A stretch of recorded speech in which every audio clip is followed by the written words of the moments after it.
ನಮಸ್ತೆ ವೀಕ್ಷಕರೇ, ನೀವು ನೋಡ್ತಾ ಇದ್ದೀರಾ ಆರೋಗ್ಯ ಭಾಗ್ಯ ನೇರ ಪ್ರಸಾರ ಕಾರ್ಯಕ್ರಮಕ್ಕೆ ಎಲ್ಲರಿಗೂ ಪ್ರೀತಿಯ ಸ್ವಾಗತ. ನಾನು ಪ್ರವೀಣಿ ದಾಸ್. ಎಂದಿನಂತೆ ಇವತ್ತು ಕೂಡ ಒಂದು ವಿಷಯದ ಕುರಿತಾಗಿ ಸಾಕಷ್ಟು ಮಾಹಿತಿಯನ್ನ ಮಾರ್ಗದರ್ಶನವನ್ನ ನೀಡ್ತಾ ಇದ್ವಿ. ಇವತ್ತಿನ ನೇರ ಪ್ರಸಾರ ಕಾರ್ಯಕ್ರಮದಲ್ಲಿ ನಾವು ಸೆಲೆಕ್ಟ್ ಮಾಡ್ಕೊಂಡಿರೋದು ಆರ್ಥರೈಟಿಸ್. ಆರ್ಥರೈಟಿಸ್ ಅಂದ್ರೆ ಏನು, ಯಾವೆಲ್ಲ ಕಾರಣಗಳಿಗೆ ಬರುತ್ತೆ, ಜೊತೆಗೆ ಯಾವೊಂದು ಕಾರಣದಿಂದ ಈ ಸಮಸ್ಯೆ ಇತ್ತೀಚಿನ ದಿನಗಳಲ್ಲಿ ಹೆಚ್ಚಾಗ್ತಾ ಇದೆ, ಹಾಗೆ ಯಾವ ರೀತಿಯಾದ ಟ್ರೀಟ್ಮೆಂಟ್ ಇದೆ, ಇದ್ರ ಬಗ್ಗೆ ಸಾಕಷ್ಟು ಮಾಹಿತಿಯನ್ನ ನೀಡ್ತೀವಿ. ಈ ಎಲ್ಲಾ ಮಾಹಿತಿಯನ್ನ ಮಾರ್ಗದರ್ಶನವನ್ನ ನೀಡಲಿಕ್ಕೆ ಇವತ್ತು ನಮ್ಮ ಜೊತೆಲಿದ್ದಾರೆ ಡಾಕ್ಟರ್ ನಿಸರ್ಗ ಅವರು. ಬನ್ನಿ ಅವರನ್ನ ಕಾರ್ಯಕ್ರಮಕ್ಕೆ ವೆಲ್ಕಮ್ ಮಾಡೋಣ. ನಮಸ್ತೆ ಮೇಡಮ್, ಕಾರ್ಯಕ್ರಮಕ್ಕೆ ಸ್ವಾಗತ. Thank you. ವೀಕ್ಷಕರೇ, ಇದು ನೇರ ಪ್ರಸಾರ ಕಾರ್ಯಕ್ರಮ ಆಗಿರೋದ್ರಿಂದ ನೀವು ಕೂಡ ಕರೆ ಮಾಡಬಹುದು. ಟಿವಿ ಸ್ಕ್ರೀನ್ ಮೇಲೆ ಕಾಣ್ತಾ ಇರುವಂತಹ ನಂಬರ್ಗೆ ಕರೆ ಮಾಡಿ ಹೆಚ್ಚಿನ ಮಾಹಿತಿಯನ್ನ ಪಡ್ಕೊಳ್ಬಹುದು. ಜೊತೆಗೆ ಡಾಕ್ಟರ್ ಜೊತೆ ನೇರವಾಗಿ ಮಾತಾಡಿ ನಿಮ್ಮೆಲ್ಲಾ ಸಮಸ್ಯೆಗಳಿಗೆ ಪರಿಹಾರ ಮಾರ್ಗಗಳನ್ನ ನೀವು ಪಡ್ಕೊಳ್ಬಹುದು ಅಂತ ಹೇಳ್ತಾ, ಇನ್ನು ಆರ್ಥರೈಟಿಸ್ ಅಂದ್ರೆ ಏನು, ಯಾವೆಲ್ಲ ಕಾರಣಗಳಿಂದ ಈ ಆರ್ಥರೈಟಿಸ್ ಸಮಸ್ಯೆ ಇತ್ತೀಚಿನ ದಿನಗಳಲ್ಲಿ ಹೆಚ್ಚಾಗ್ತಾ ಇದೆ, ಇದ್ರ ಬಗ್ಗೆ ಮಾಹಿತಿಯನ್ನ ಪಡ್ಕೊಳ್ಳೋಣ. Doctor, first of all arthritis ಅಂದ್ರೆ ಏನಿದೆ? ಸೊ ಆರ್ಥರೈಟಿಸ್ ನಾವು ಇನ್ಫ್ಲಮೇಷನ್ ಆಫ್ ದ ಜಾಯಿಂಟ್ಸ್ ಅಂತ ಹೇಳ್ತೇವೆ. ಸೊ ಐಟಿಸ್ ಏನಿರುತ್ತೆ ಇನ್ಫ್ಲಮೇಷನ್ ಅಂತ ಇಂಡಿಕೇಟ್ ಮಾಡುತ್ತೆ. ಸೊ ಏನಿದೆ ಇನ್ಫ್ಲಮೇಷನ್ ಅಂದ್ರೆ, ಸೊ ಬಾಡಿ ಯಾವುದೇ ಇಂಜುರಿಗೆ ಫೇಸ್ ಮಾಡಿದಾಗ ಅಥವಾ ಯಾವುದೇ ಬ್ಯಾಕ್ಟೀರಿಯಾಸ್ ಆಗಿರ್ಬೋದು, ವೈರಸ್ ಆಗಿರ್ಬೋದು, ಸೊ ಯಾವುದೇ ರೀತಿಯ ಎಕ್ಸ್ಟರ್ನಲ್ ಎನ್ವಿರಾನ್ಮೆಂಟ್ಗೆ ಅಥವಾ ಫಾರಿನ್ ಬಾಡೀಸ್ಗೆ ಫೇಸ್ ಮಾಡ್ತಾ ಹೋದಾಗ ಸೊ ಬಾಡಿನಲ್ಲಿ ಕೆಲವೊಂದು ಮೀಡಿಯೇಟರ್ಸ್ ರಿಲೀಸ್ ಆಗ್ತಾ ಹೋಗುತ್ತೆ. ಇನ್ಫ್ಲಮೇಟರಿ ಮೀಡಿಯೇಟರ್ಸ್ ಅಂತ ಹೇಳ್ತೀವಿ. ಸೊ ಇದು ಕೂಡ ಪ್ರೊಟೆಕ್ಟಿವ್ ಫಿನಾಮಿನಾ ಅಂತಾನೆ ಹೇಳ್ಬೋದು. ಸೊ ಆರ್ಥರೈಟಿಸ್ ಅಲ್ಲೂ ಕೂಡ ಅದೇ ರೀತಿ ಆಗುವಂಥದ್ದು. Because prolonged mechanical wear and strain ಅಂತ ಹೇಳ್ತೀವಿ ಅಥವಾ ವೇರ್ ಅಂಡ್ ಟೇರ್ ಅಂತ ಹೇಳ್ತೀವಿ. ಸೊ ಮುಂಚೆ ತುಂಬಾ ಕೆಲಸ ಮಾಡೋದಾಗಿರ್ಬೋದು, ದೈಹಿಕ ಚಟುವಟಿಕೆ ಜಾಸ್ತಿ ಇರೋದಾಗಿರ್ಬಹುದು, ಅಥವಾ ಎಷ್ಟು ಜನ ಸ್ಪೋರ್ಟ್ಸ್ ಪರ್ಸನ್ ನಾವು ನೋಡ್ತಾ ಇದೀವಿ, ಎಷ್ಟು ಜನ ರೈತರಾಗಿರ್ಬೋದು, ಕೂಲಿ ಕೆಲಸ ಮಾಡೋರಾಗಿರ್ಬೋದು. ಸೊ ಸಾಕಷ್ಟು ಜನರು ದೈಹಿಕವಾಗಿ ತುಂಬಾ ಸ್ಟ್ರೇನ್ ಆಗುವಂಥದ್ದು, ಫಿಸಿಕಲ್ ಸ್ಟ್ರೇನ್ ಆಗುವಂಥದ್ದು, ಅಥವಾ ದೇಹ ತೂಕ ಜಾಸ್ತಿ ತಗೊಳ್ಳುವಂಥದ್ದಾಗಿರ್ಬೋದು.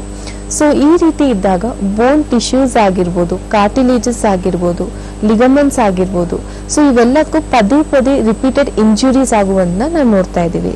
ಸೊ ಯೂಶಲಿ ಆರ್ಥರೈಟಿಸ್ ನ ಇನ್ಫ್ಲಮೇಷನ್ ಆಫ್ ಜಾಯಿಂಟ್ಸ್ ಅಂತ ಏನ್ ಡೆಪಿಕ್ಟ್ ಮಾಡ್ತೀವಿ ಅಥವಾ ಏನ್ ಹೇಳ್ತೇವೆ, ಸೊ ಜಾಯಿಂಟ್ಸ್ ಅಲ್ಲಿ ಪದೇ ವೇರ್ ಅಂಡ್ ಟೇರ್ ಆಗುವಂತದನ್ನ ಆರ್ಥರೈಟಿಸ್ ಅಂತ ಹೇಳ್ಬೋದು. ಸೊ ಈಗ ದೇಹದಲ್ಲಿ ಜಾಯಿಂಟ್ಸ್ ಅಂತ ನಾವು ಕನ್ಸಿಡರ್ ಮಾಡಿದಾಗ ಸಾಕಷ್ಟು ಜಾಯಿಂಟ್ಸ್ ಇರುತ್ತೆ. ಐದು ಸ್ಮಾಲ್ ಜಾಯಿಂಟ್ಸ್ ಆಗಿರ್ಬೋದು, ಅಥವಾ ಆರ್ಟಿಕ್ಯುಲೇಟಿಂಗ್ ಜಾಯಿಂಟ್ಸ್ ಆಗಿರ್ಬೋದು, ಕಮ್ಯುನಿಕೇಟಿಂಗ್ ಜಾಯಿಂಟ್ಸ್ ಆಗಿರ್ಬೋದು, ಸೈನೋವಿಯಲ್ ಜಾಯಿಂಟ್ಸ್ ಆಗಿರ್ಬೋದು, ಅಥವಾ ಈಗ ಎಷ್ಟೋ ಲಾರ್ಜ್ ಜಾಯಿಂಟ್ಸ್ ಆಗಿರ್ಬೋದು. ಸೊ ಯೂಶಲಿ ಕೆಲವೊಬ್ರು ಪೇಷಂಟ್ಸ್ ಅಲ್ಲಿ ಸ್ಮಾಲ್ ಜಾಯಿಂಟ್ಸ್ ಎಫೆಕ್ಟ್ ಆಗುತ್ತೆ, ಕೆಲವೊಬ್ರು ಪೇಷಂಟ್ಸ್ ಅಲ್ಲಿ ಲಾರ್ಜ್ ಜಾಯಿಂಟ್ಸ್ ಎಫೆಕ್ಟ್ ಆಗುತ್ತೆ.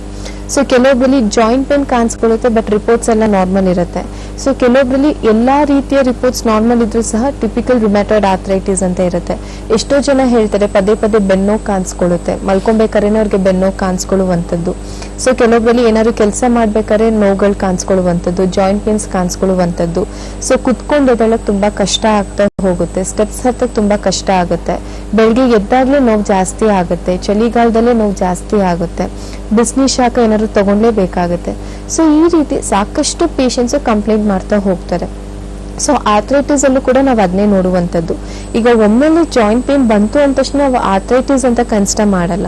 ಸೊ ಈಗ ಎಷ್ಟೋ ಜನ ಪೇಷಂಟ್ಸ್ ಏನ್ ಮಾಡ್ತಾರೆ, ಜಾಯಿಂಟ್ ಪೇನ್ ಬಂತು ಅಂದ ತಕ್ಷಣ ಕ್ಯಾಲ್ಸಿಯಂ ಮಾತ್ರೆ ತಗೊಳ್ಳುವಂಥದ್ದು, ಸಪ್ಲಿಮೆಂಟ್ಸ್ ತಗೊಳ್ಳುವಂಥದ್ದನ್ನ ಸ್ಟಾರ್ಟ್ ಮಾಡ್ತಾ ಹೋಗ್ತಾರೆ. ಸೊ ತಗೊಂಡ ತಕ್ಷಣ ಆರಾಮಾಗ್ತಾರೆ, ಬಟ್ ಮತ್ತೆ ಅವ್ರಿಗೆ ನೋವು ಕಾಣಿಸ್ಕೊಳ್ಳುವಂಥದ್ದು. ಸೊ ಅದೇ ರೀತಿ ಜಾಯಿಂಟ್ ಪೇನ್ಸ್ ಅಲ್ಲೂ ಕೂಡ ಆಗುವಂಥದ್ದು. ಸೊ ಕೆಲವೊಬ್ಬರಲ್ಲಿ ವೀಕ್ನೆಸ್ ಇಂದ ಜಾಯಿಂಟ್ ಪೇನ್ ಬರ್ತಿದ್ರೆ, ಕೆಲವೊಬ್ಬರಲ್ಲಿ ಆಟೋಇಮ್ಯೂನ್ ಡಿಸಾರ್ಡರ್ಸ್ ಇಂದ ಜಾಯಿಂಟ್ ಪೇನ್ ಬರುತ್ತೆ. ಸೊ ಕೆಲವೊಬ್ಬರಲ್ಲಿ ಸೆಕೆಂಡರಿ ಕಾಸಸ್ ಅಂತ ಹೇಳ್ತೀವಿ. ಸೊ ಬೇರೆ ಏನಾದ್ರು ಹೆಲ್ತ್ ಇಶ್ಯೂಸ್ ಇರುತ್ತೆ, ಬೇರೆ ಏನಾದ್ರು ಮೆಟಬಾಲಿಕ್ ಡಿಸಾರ್ಡರ್ಸ್ ಇರುತ್ತೆ. ಸೊ ಅದಾದ್ಮೇಲೆ ನಿಮ್ಮಲ್ಲಿ ಜಾಯಿಂಟ್ ಪೇನ್ ಕಾಣಿಸ್ಕೊಳ್ಳುವಂಥದ್ದು. ಸೊ ಇವೆಲ್ಲ ನಾವು ಕನ್ಸಿಡರ್ ಮಾಡಿ ಆರ್ಥರೈಟಿಸ್ ಅಂತ ಹೇಳ್ಬೋದು. ಎಸ್ ಡಾಕ್ಟರ್, ಒಬ್ರು ಕಾಲರ್ ರೆಡಿ ಇದ್ದಾರೆ. ಹಲೋ ಹಲೋ ಹಲೋ, ನಮಸ್ತೆ ಅಮ್ಮ, ಎಲ್ಲಿಂದ ಕರೆ ಮಾಡ್ತಿದ್ದೀರಾ, ನಿಮ್ಮ ಹೆಸರು ಹೇಳಿ. ಹಲೋ ಮೇಡಮ್, ನಾವು ಕೇರ್ಪೇಟೆಯಿಂದ ಮಾಡ್ತಿರೋದು. ಓಕೆ, ಸ್ವಲ್ಪ ಜೋರಾಗಿ ಮಾತಾಡಿಮ್ಮ. ಓಕೆ, ನಿಮ್ ಸಮಸ್ಯೆ ಏನಿದೆ ಹೇಳಿ. ಹಲೋ. ಹಾ, ಕೇರ್ಪೇಟೆಯಿಂದ. ಗೊತ್ತಾಯ್ತು, ನಿಮ್ಮ ಸಮಸ್ಯೆ ಏನಿದೆ ಹೇಳಿ. ಹಲೋ. ನಮಗೆ ಸಿಜೇರಿಯನ್ ಆಗಿರೋದು 2 ವರ್ಷದ ಮೇಲೆ 4 ತಿಂಗಳು. ಏನ್ ಸಮಸ್ಯೆ ಬಂದಿದ್ಯಮ್ಮ? ಕಾಲು ಮಂಡಿಯಿಂದ ಪಾದದವರೆಗೂ ಕಾಲು ನೋವು ಬರ್ತಿದ್ಯಮ್ಮ? ಬೆಂಡು ಅಂದ್ರೆ ಬೆಂಡು, ಏನು ಸೂಚಿಸಿದ್ರು ಏನು ಗೊತ್ತಾಗಲ್ಲ. ಓಕೆ ಅಮ್ಮ, ಏನಾದ್ರು ಟ್ರೀಟ್ಮೆಂಟ್ ತಗೊಂತಾ ಇದ್ದೀರಾ ನೀವು? ಆ ಟ್ರೀಟ್ಮೆಂಟ್ ಮಂಡ್ಯದಲ್ಲೇ ಎಲ್ಲ ತಗೊಂಡಿದ್ದೀನಿ, ದಾವಣಗೆರೆಯಲ್ಲೆಲ್ಲವ ಏನು ತೊಂದ್ರೆ ಇಲ್ಲ ಅಂತಾರೆ, ಮಾಮೂಲಿ ಅದ್ ಹಂಗೆ ಐತೆ. ಓಕೆ ಅಮ್ಮ, ಎಷ್ಟು ವಯಸ್ಸು ನಿಮ್ಗೆ? 24. 24. ಓಕೆ ಮಾ. ಸೊ ಕಂಟಿನ್ಯೂಸ್ ಆಗಿ ನಿಮ್ಗೆ ಮಂಡಿ ನೋವಾಗಿರ್ಬೋದು, ಆಂಕಲ್ ಜಾಯಿಂಟ್ ಹತ್ರ ಪೇನ್ ಬರ್ತಾ ಇರುತ್ತಮ್ಮ? ಓಕೆ. ಸಿ ಏನಾಗಿರ್ಬೋದು ಅಂದ್ರೆ ಪ್ರಾಬಬ್ಲಿ ನಿಮ್ ಏಜ್ ಅಲ್ಲಿ ವೀಕ್ನೆಸ್ ಕೂಡ ಆಗಿರಬಹುದು, ಅಥವಾ ಕೆಲವೊಬ್ರಲ್ಲಿ ಏನಾಗುತ್ತೆ ಅರ್ಲಿ ಏಜ್ ಅಲ್ಲೇ ಆರ್ಥ್ರೈಟಿಸ್ ಅನ್ನೋ ಸಮಸ್ಯೆ ಸ್ಟಾರ್ಟ್ ಆಗುತ್ತೆ. ಸೊ ನೀವೇನ್ ಮಾಡ್ಬೋದು, ಒಮ್ಮೆ ನಿಮ್ ಹತ್ರ ಏನೇನ್ ರಿಪೋರ್ಟ್ಸ್ ಇದೆ ಅದನ್ನೆಲ್ಲ ತಗೊಂಡ್ಬಂದು, ಹಳೇದ್ ಏನೇನ್ ಟ್ರೀಟ್ಮೆಂಟ್ ತಗೊಂಡಿದ್ದೀರಾ ಸೊ ಅದನ್ನೆಲ್ಲ ತಗೊಂಡ್ಬಂದು ಒಮ್ಮೆ ಭೇಟಿ ಮಾಡಿ. ಸೊ ಡೆಫಿನೆಟ್ಲಿ ನಮ್ಮ ಮೆಡಿಸಿನ್ಸ್ ಹೆಲ್ಪ್ ಮಾಡುತ್ತೆ. ಬಿಕಾಸ್ ನೀವು ನೋವಿನ ಮಾತ್ರೆ ಆಗಿರ್ಬೋದು, ಕ್ಯಾಲ್ಸಿಯಂ ಮಾತ್ರೆ ಆಗಿರ್ಬೋದು ತಗೊಂಡ ತಕ್ಷಣ ಅಷ್ಟೇ ನಿಮ್ಗೆ ತಾತ್ಕಾಲಿಕವಾಗಿ ಹೆಲ್ಪ್ ಆಗುತ್ತೆ, ಬಟ್ ಪರ್ಮನೆಂಟ್ ಆಗಿ ಸರಿ ಹೋಗಲ್ಲ. ಸೊ ಇನ್ನು ಚಿಕ್ಕ ಏಜು, ಸೊ ನೀವು ಹೋಮಿಯೋಪತಿ ಟ್ರೀಟ್ಮೆಂಟ್ ಸ್ಟಾರ್ಟ್ ಮಾಡಿ ಹೆಲ್ಪ್ ಆಗುತ್ತಮ್ಮ. ಓಕೆ ಮಾ, ಕರೆ ಮಾಡಿದ್ದಕ್ಕಾಗಿ ಧನ್ಯವಾದಗಳು. ಮಂಡ್ಯದಿಂದ ಕರೆ ಮಾಡಿದ್ದೆ ಅಂತ ಹೇಳಿದ್ರೆ ನಿಮಗೆ ಮೇ ಬಿ ಮೈಸೂರು ಅಥವಾ ಹಾಸನ ಹತ್ರ ಆಗೋದಾದ್ರೆ ಅಲ್ಲೂ ಕೂಡ ನಮ್ಮ ವೈದ್ಯಶಾಲಾ ಬ್ರಾಂಚ್ ಇದೆ. ನೇರವಾಗಿ ನೀವು ಡಾಕ್ಟರ್ನ ಕನ್ಸಲ್ಟ್ ಮಾಡಿದ್ರೆ ನಿಮ್ಮೆಲ್ಲಾ ಸಮಸ್ಯೆಗಳಿಗೆ ಪರಿಹಾರ ಮಾರ್ಗಗಳನ್ನ ಡಾಕ್ಟರ್ ನಿಮಗೆ ಸೂಚಿಸ್ತಾರೆ ಅಂತ ಹೇಳ್ತಾ, ಇನ್ನು ಇವತ್ತಿನ ನೇರ ಪ್ರಸಾರ ಕಾರ್ಯಕ್ರಮದಲ್ಲಿ ಆರ್ಥ್ರೈಟಿಸ್ ಕುರಿತಾಗಿ ಸಾಕಷ್ಟು ಮಾಹಿತಿಯನ್ನ ಡಾಕ್ಟರ್ ನಿಮಗೆ ನೀಡ್ತಾ ಇದ್ದಾರೆ.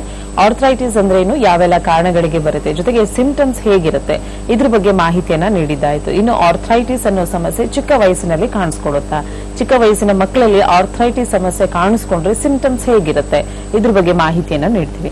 ಡಾಕ್ಟರ್, ಆರ್ಥ್ರೈಟಿಸ್ ಅನ್ನುವಂಥದ್ದು ಚಿಕ್ಕ ಮಕ್ಕಳಲ್ಲಿ ಕಾಣಿಸ್ಕೊಳ್ಬಹುದಾ, ಜೊತೆಗೆ ಸಿಂಪ್ಟಮ್ಸ್ ಹೇಗಿರುತ್ತೆ? ಸೊ ಈಗ ಪ್ರೀವಿಯಸ್ ಕಾಲರ್ 24 years ಅಂತ ಹೇಳಿದ್ರೆ, ಅಂಡ್ ಶಿ ಹಾಸ್ ತುಂಬಾ ಮಂಡಿ ನೋವು ಬರ್ತಿದೆ, ಆಂಕಲ್ ಜಾಯಿಂಟ್ ವರ್ಗು ಪೇನ್ ಬರ್ತಿದೆ ಅಂತ.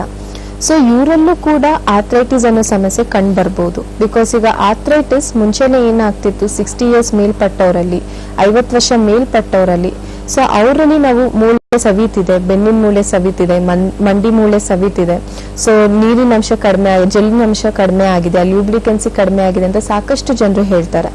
ಸೊ ಇವಾಗಿರೋ ಲೈಫ್ ಸ್ಟೈಲ್ ಅಲ್ಲಿ ನಾವು ಕನ್ಸಿಡರ್ ಮಾಡಿದಾಗ ಆಲ್ಮೋಸ್ಟ್ ಚಿಕ್ಕ ವಯಸ್ಸಿನವರು ಕೂಡ ಅವ್ರಿಗೆ ಜಾಯಿಂಟ್ ಪೇನ್ಸ್ ಬರುವಂತದ್ದು, ಅಥವಾ ಬೆನ್ನಿನ ನೋವು ಕಾಣಿಸ್ಕೊಳ್ಳುವಂಥದ್ದು, ಸರ್ವೈಕಲ್ ಪೇನ್ ಕಾಣಿಸ್ಕೊಳ್ಳುವಂಥದ್ದು ತುಂಬಾ ಕಾಮನ್ ಆಗಿ ನೋಡ್ತಾ ಇದೀವಿ. ಸೊ ಒಂದು ಕಾಸಸ್ ಅಂತ ನಾವು ಕನ್ಸಿಡರ್ ಮಾಡಿದಾಗ, so mechanical wear and tear ಆಗಿರ್ಬೋದು, ಬಿಕಾಸ್ ಮುಂಚೆ ಏನಾದ್ರು ಇಂಜುರಿ ಆಗಿತ್ತು. ಈಗ ಎಷ್ಟೋ ಜನ ಪೇಷಂಟ್ಸ್ ಹೇಳ್ತಿರ್ತಾರೆ, ಸೊ ಮುಂಚೆ ಪದೇ ಪದೇ ಗಾಡಿಯಿಂದ ಬಿದ್ದಿರೋದಾಗಿರ್ಬೋದು, ಅಥವಾ ಸ್ಟೆಪ್ಸ್ ಇಂದ ಬಿದ್ದಿರೋದಾಗಿರ್ಬೋದು, ಸೊ ಅದೇ ಪರ್ಟಿಕ್ಯುಲರ್ ಪಾರ್ಟ್ ಅಲ್ಲಿ 10 ವರ್ಷ ಆದ್ಮೇಲೆ ನೋವು ಕಾಣಿಸ್ಕೊಂತಿದೆ.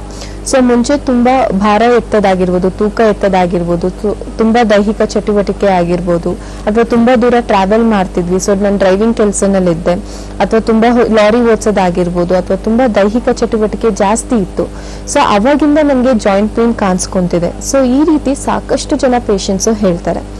ಸೆಕೆಂಡ್ ಆಗಿ ನಾವು ನೋಡೋದು ಡಿಫಿಷಿಯನ್ಸಿ. ಬಿಕಾಸ್ ಡಿಫಿಷಿಯನ್ಸಿ ತುಂಬಾನೇ ಮುಖ್ಯ ಆಗುತ್ತೆ. ಎಷ್ಟೋ ಜನ ಏನ್ ಮಾಡ್ತಾರೆ, ಐರನ್ ಅಂಶ ಕಡಿಮೆ ಆಗಿದೆ, ಕ್ಯಾಲ್ಸಿಯಂ ಅಂಶ ಕಡಿಮೆ ಆಗಿದೆ ಅಂದ್ಬಿಟ್ಟು ಸಾಕಷ್ಟು ಸಪ್ಲಿಮೆಂಟ್ಸ್ ನ ತಗೊಳಕ್ ಸ್ಟಾರ್ಟ್ ಮಾಡ್ತಾರೆ. ಸೊ ಮೊದಲನೇದಾಗಿ ನಾವೇನ್ ಅರ್ಥ ಮಾಡ್ಕೊಬೇಕಂದ್ರೆ, ಸೊ ದೇಹದಲ್ಲಿ ಮಿನರಲ್ಸ್ ಡೌನ್ ಆಗ್ತಿದ್ರೆ, ಕ್ಯಾಲ್ಸಿಯಂ ಲೆವೆಲ್ಸ್ ಡೌನ್ ಆಗ್ತಿದ್ರೆ, ವೈಟಮಿನ್ಸ್ ಡೌನ್ ಆಗ್ತಿದ್ರೆ, ಸೊ ಒಂದು ಸಪ್ಲಿಮೆಂಟ್ಸ್ ತಗೊಳಕ್ಕಿಂತ ಹೆಚ್ಚಾಗಿ ಮೇನ್ ಆಗಿ ನಮ್ಮಲ್ಲಿ ಅಬ್ಸಾರ್ಪ್ಷನ್ ಚೆನ್ನಾಗಿ ಆಗ್ಬೇಕು. ಬಿಕಾಸ್ ಸಾಕಷ್ಟು ಜನ ಪೇಷಂಟ್ಸ್ ಬರೀ ಸಪ್ಲಿಮೆಂಟ್ಸ್ ಅಷ್ಟೇ ಮೊರೆ ಹೋಗ್ತಾರೆ. ಸೊ ನೋವು ಆಗ್ತಿದೆ, ನೋವಿನ ಮೇಲೆ ಅಷ್ಟೇ ಕಾನ್ಸಂಟ್ರೇಟ್ ಮಾಡ್ತಾರೆ, ಬಟ್ ನೋವು ಏನಕ್ಕೆ ಆಗ್ತಿದೆ, ಡಿಫಿಷಿಯನ್ಸಿ ಏನಕ್ಕೆ ಆಗ್ತಿದೆ, ಫಸ್ಟ್ ನಾವು ಅದಕ್ಕೆ ಟ್ರೀಟ್ಮೆಂಟ್ ತಗೊಬೇಕಾಗತ್ತೆ. ಸೊ ಮೇನ್ ಆಗಿ ನಮ್ಮಲ್ಲಿ ಮೆಟಬಾಲಿಸಮ್ ಅನ್ನೋ ಅಂಶ ಕರೆಕ್ಟ್ ಆಗಿರಲ್ಲ. ಸೊ ಮೆಟಬಾಲಿಸಮ್ ಅನ್ನೋದು ತುಂಬಾನೇ ಮುಖ್ಯ ಆಗುತ್ತೆ.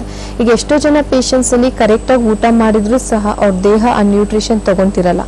ಲ್ಯಾಕ್ ಆಫ್ ಅಬ್ಸಾರ್ಪ್ಷನ್ ಅಥವಾ ಲ್ಯಾಕ್ ಆಫ್ ಅಸಿಮಿಲೇಷನ್ ಅಂತ ಹೇಳ್ತೀವಿ. ಸೊ ಈ ರೀತಿ ಇದ್ದಾಗಲೂ ಸಹ ನಿಮ್ಮಲ್ಲಿ ಆರ್ಥ್ರೈಟಿಸ್ ಅನ್ನೋ ಸಮಸ್ಯೆ ಬರೋ ಸಾಧ್ಯತೆ ಹೆಚ್ಚಿರುತ್ತೆ. ಅಂಡ್ ಇತ್ತೀಚಿನ ದಿನಗಳಲ್ಲಿ ಲೈಫ್ ಸ್ಟೈಲ್ ಡಿಸಾರ್ಡರ್ಸ್ ಜಾಸ್ತಿ ಆಗ್ತಿದೆ. ಸೊ ಮುಂಚೆಲ್ಲ ನಾವು 50 ವರ್ಷ ಮೇಲ್ಪಟ್ಟವರಲ್ಲಿ ಆರ್ಥ್ರೈಟಿಸ್ ಸಮಸ್ಯೆ ನೋಡೋದಾದ್ರೆ, ಇವಾಗಿರೋ ಲೈಫ್ ಸ್ಟೈಲ್ ಕಂಡೀಷನ್ ಅಲ್ಲೂ ಕೂಡ ಆರ್ಥ್ರೈಟಿಸ್ ಸಮಸ್ಯೆ ತುಂಬಾ ಕಾಮನ್ ಆಗಿ ನೋಡ್ತಾ ಇದೀವಿ. ಈಗ ಎಷ್ಟೋ ಜನ ಕಂಟಿನ್ಯೂಸ್ ಆಗಿ ಸಿಸ್ಟಮ್ ಮುಂದೆ ಕೆಲಸ ಮಾಡ್ತಿರ್ತಾರೆ.